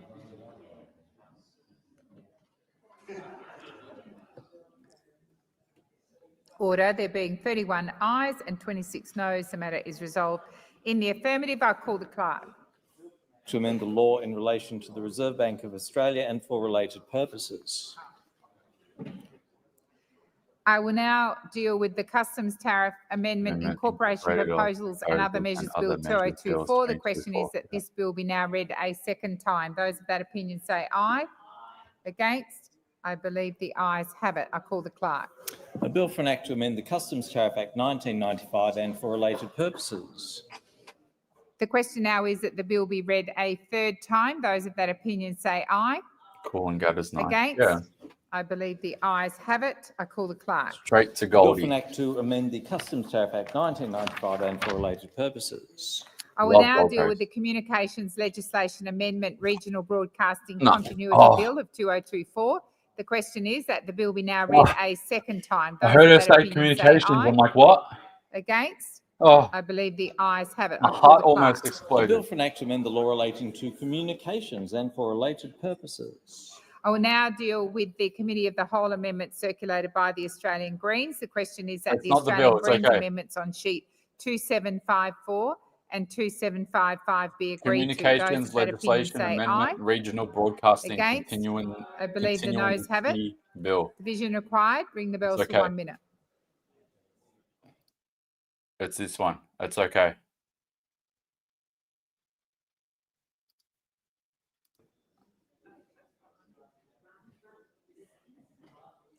I'm so scared.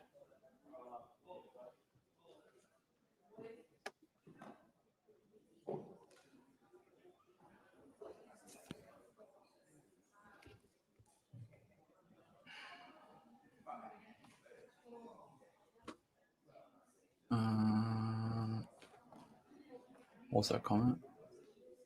Hurry up, Elon Musk. I want off this rock.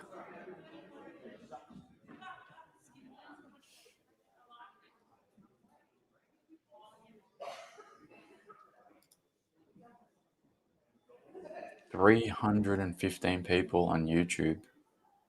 YouTube numbers has gone up actually, and yet the stream is probably. I mean, I'll stay on YouTube, but I don't think it's going to archive the stream after 12 hours. Lock the doors. So the question is that the Australian Greens amendments on sheet 2754 and 2755 be agreed to. The ayes shall move to the right of the chair, the noes to the left.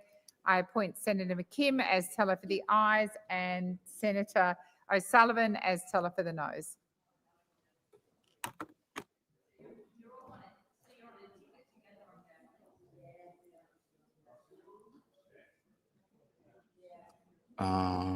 Let me just quickly fix this up.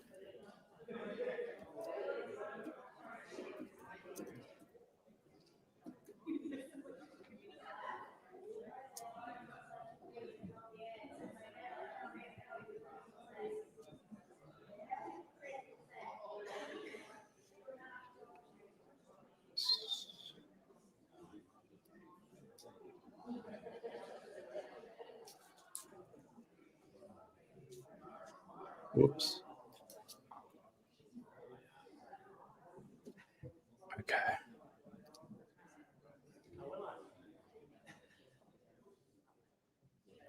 Senator Payman, there's a count on. You should not be walking around.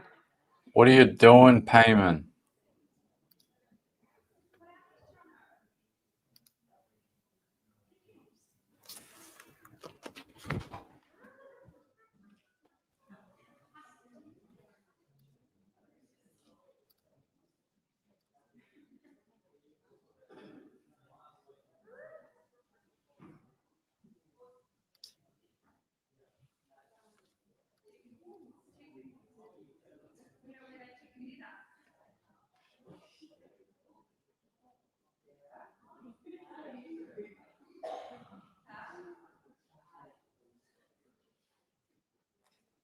Order. There being 15 ayes and 24 noes, the matter is resolved in the negative. The question now is that the remaining stages of the bill be agreed to and the bill be now passed. Those of that opinion say aye. Against? I believe the ayes have it. I call the clerk. A bill for an act to amend the law relating to communications and for related purposes. I will now deal with the Crown References Amendment Bill 2023. I will first deal with the second reading amendment circulated by the opposition. The question is that the opposition amendments on sheet 2344 be agreed to. Those of that opinion say aye. Against? I believe the noes have it.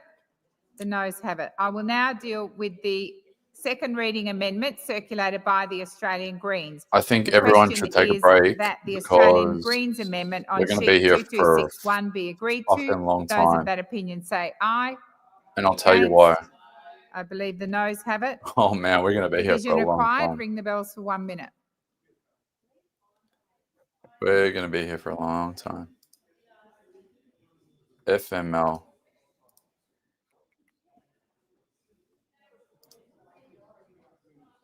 Okay. All right. I didn't realize that this was going to take so long. I'll show you here. Where is it? I just opened up the live minutes, man. We're not even halfway there. I could literally go to the gym, train, have a shower, come back, and we would still be waiting. Yeah, I'll show you.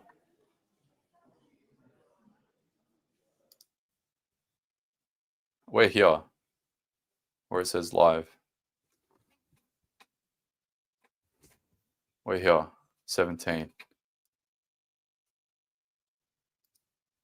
Whoops.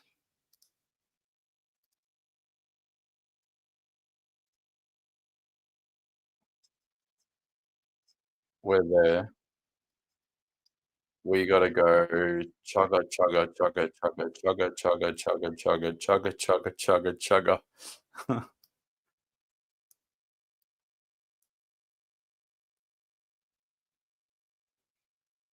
We're here.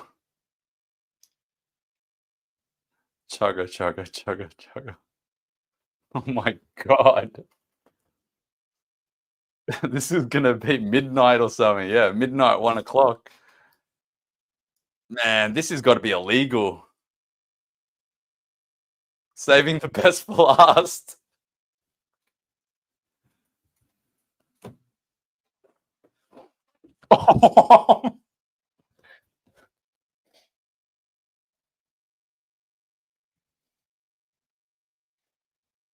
This has got to be illegal.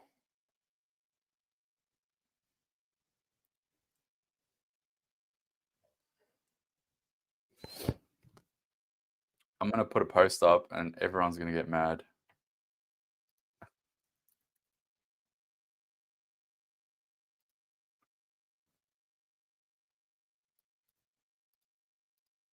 I'm going to make it a breaking update. The social media minimum wage bill will likely be voted on at approximately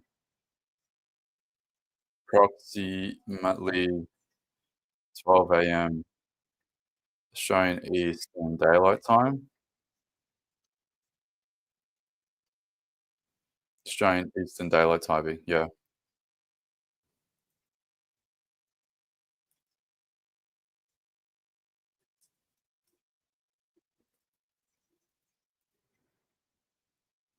All right, I just put a post up, guys.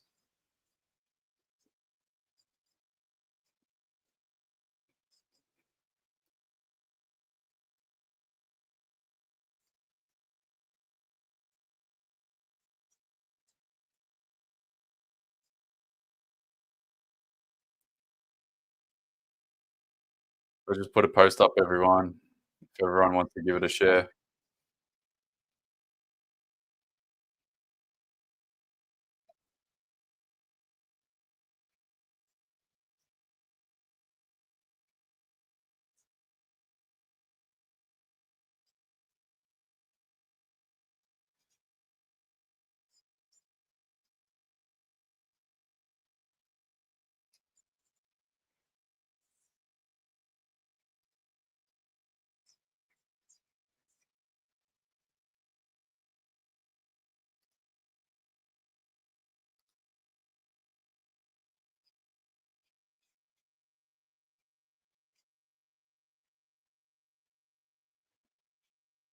I actually don't know. I really don't know. Is it going to be?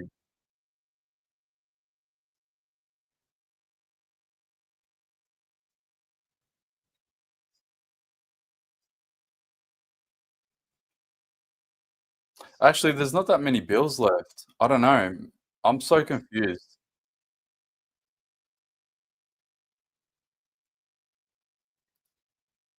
I'm just going to put like a little disclaimer on that.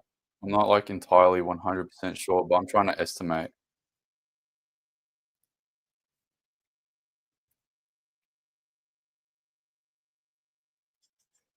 I'm going to guess between 11 p.m. and 12 p.m. Either way, this is fucking insane.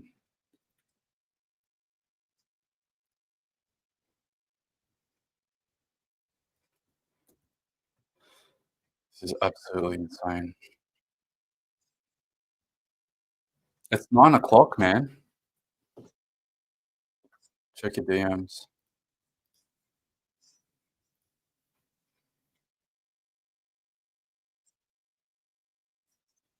Yeah, I saw Leah's post.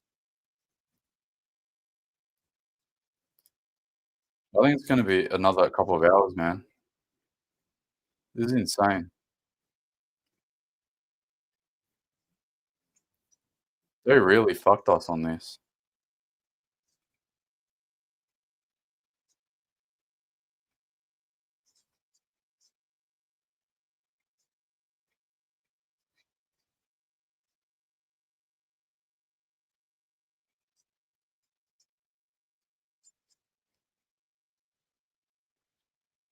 Yeah, legit. The meeting times Thursday 8:40 max. It's 8:50 now.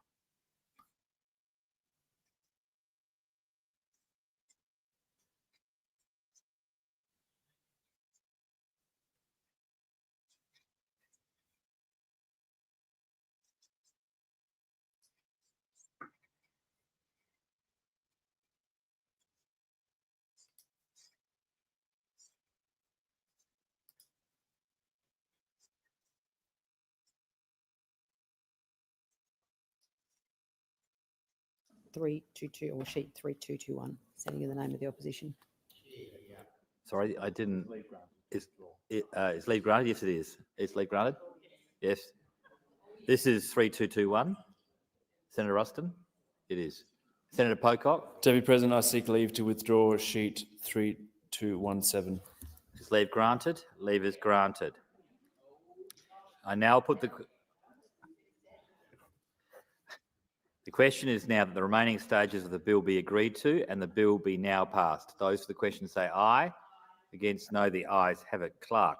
A bill for an act to amend the law relating to taxation and for related purposes.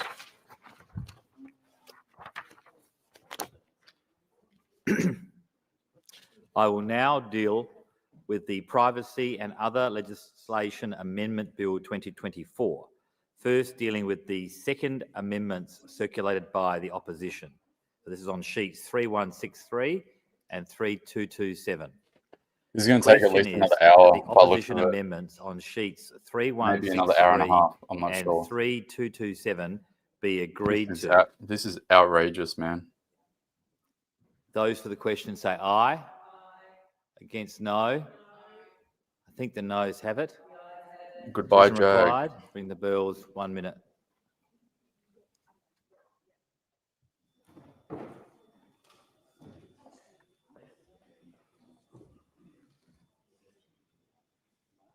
Just in time for the US news cycle. Actually, that's a good point. It's 5 a.m.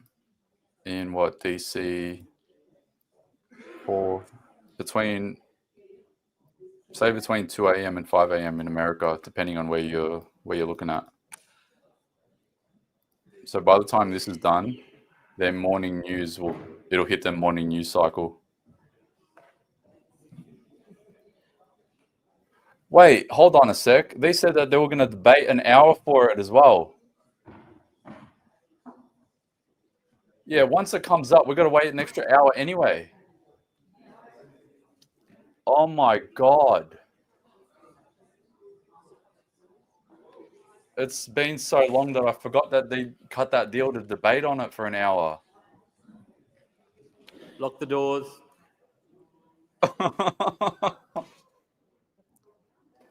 The question is that the opposition amendments. No, I'll put the question, but I'll. Yeah, they moved an amendment to secure 1 hour of debate. And they're going to debate it at freaking 11 o'clock at night.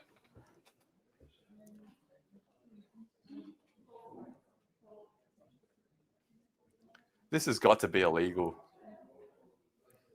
There is no way that this is lawful. Like, what's going on here? Right. This is outrageous. The question is that the opposition amendments on sheets 3163 and 3227 be agreed to. Those the question passed to the right of the chair, noes to the left.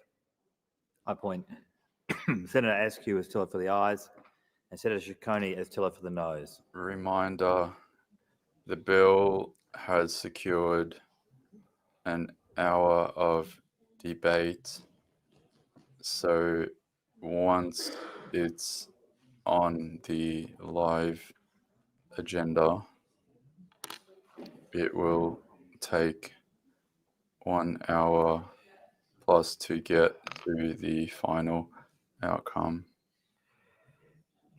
Just so everyone remembers, because I completely forgot until just then. God damn.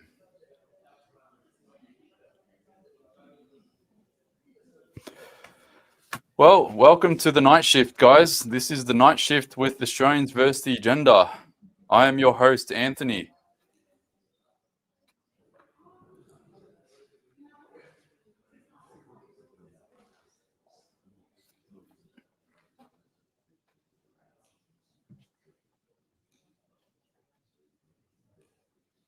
A time limit on debate passes by voting on it. And realistically, remember that they said that they didn't want any debate on it. So the fact that they secured 1 hour of debate, I guess, Wendy, let's be grateful for that.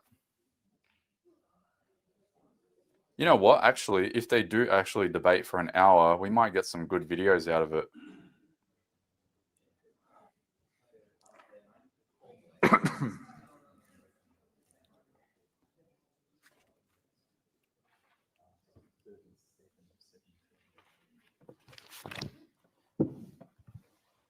Honourable Senators, Clark, can I have the result? It went out.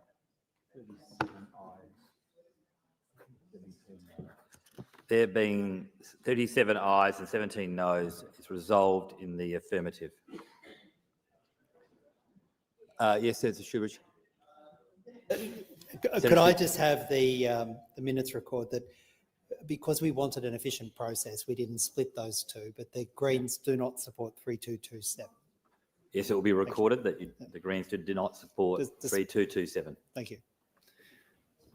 The question now is that Senator Pocock.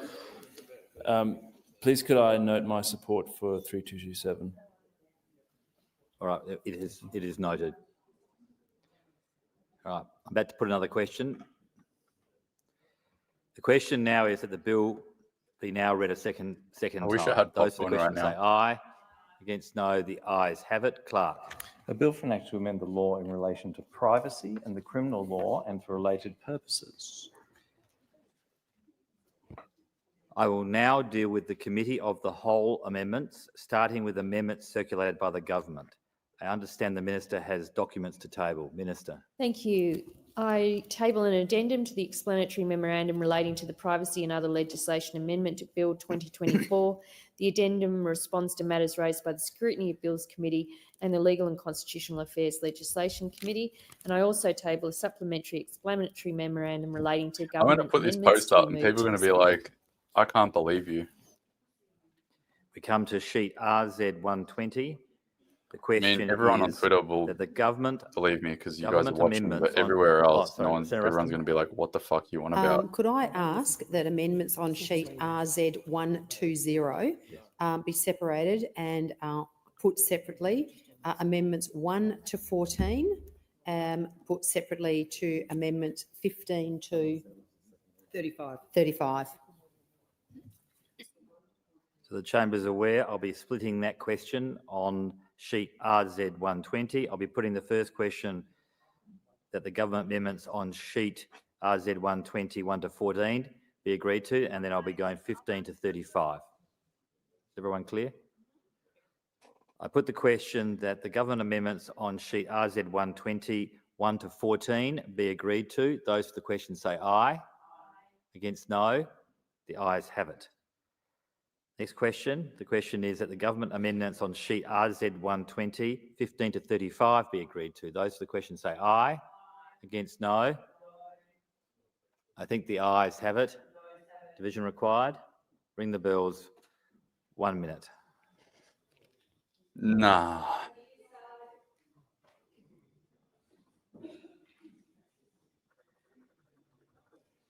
There are people in this chat that have been here since I started. This is fucking funny.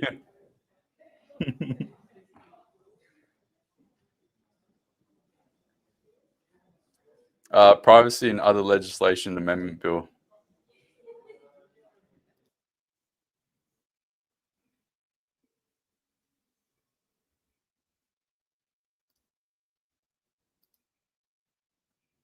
I think this is going to be, your audio has lost again. I'm not even going to bother to check. I'm just going to close this and start again. I think this is going to be between 11 and midnight, man. This has got to be illegal. Someone's got to investigate this. This is worse than the Ukraine, that giant Ukraine bill that they tried to pass in America.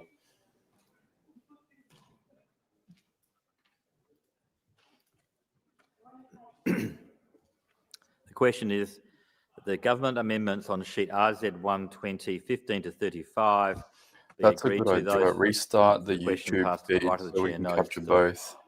left. Okay. I appoint Senator Ciccone as teller for the ayes. Okay.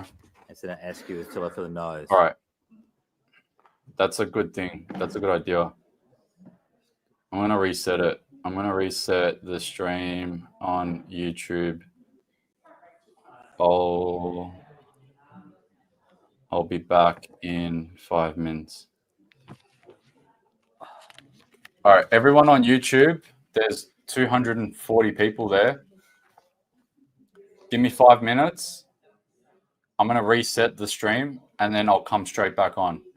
So you can either continue to watch on Twitter or just wait a few minutes. It won't be long.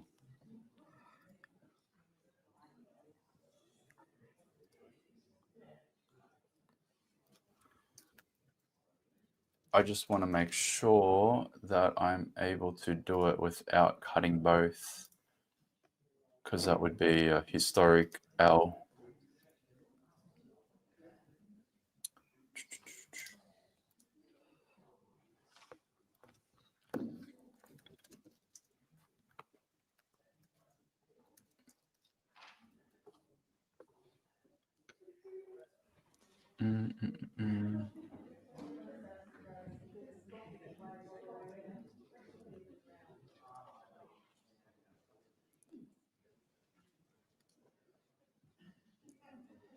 There being 30 ayes and 26 noes, it's resolved in the affirmative. Okay, fingers crossed I it will saves. now If it doesn't save, committee it'll of the save whole on amendment StreamYard, circulated by the opposition. and then I'll be able to Coming upload to it anyway, sheet so it's no big deal. 3144.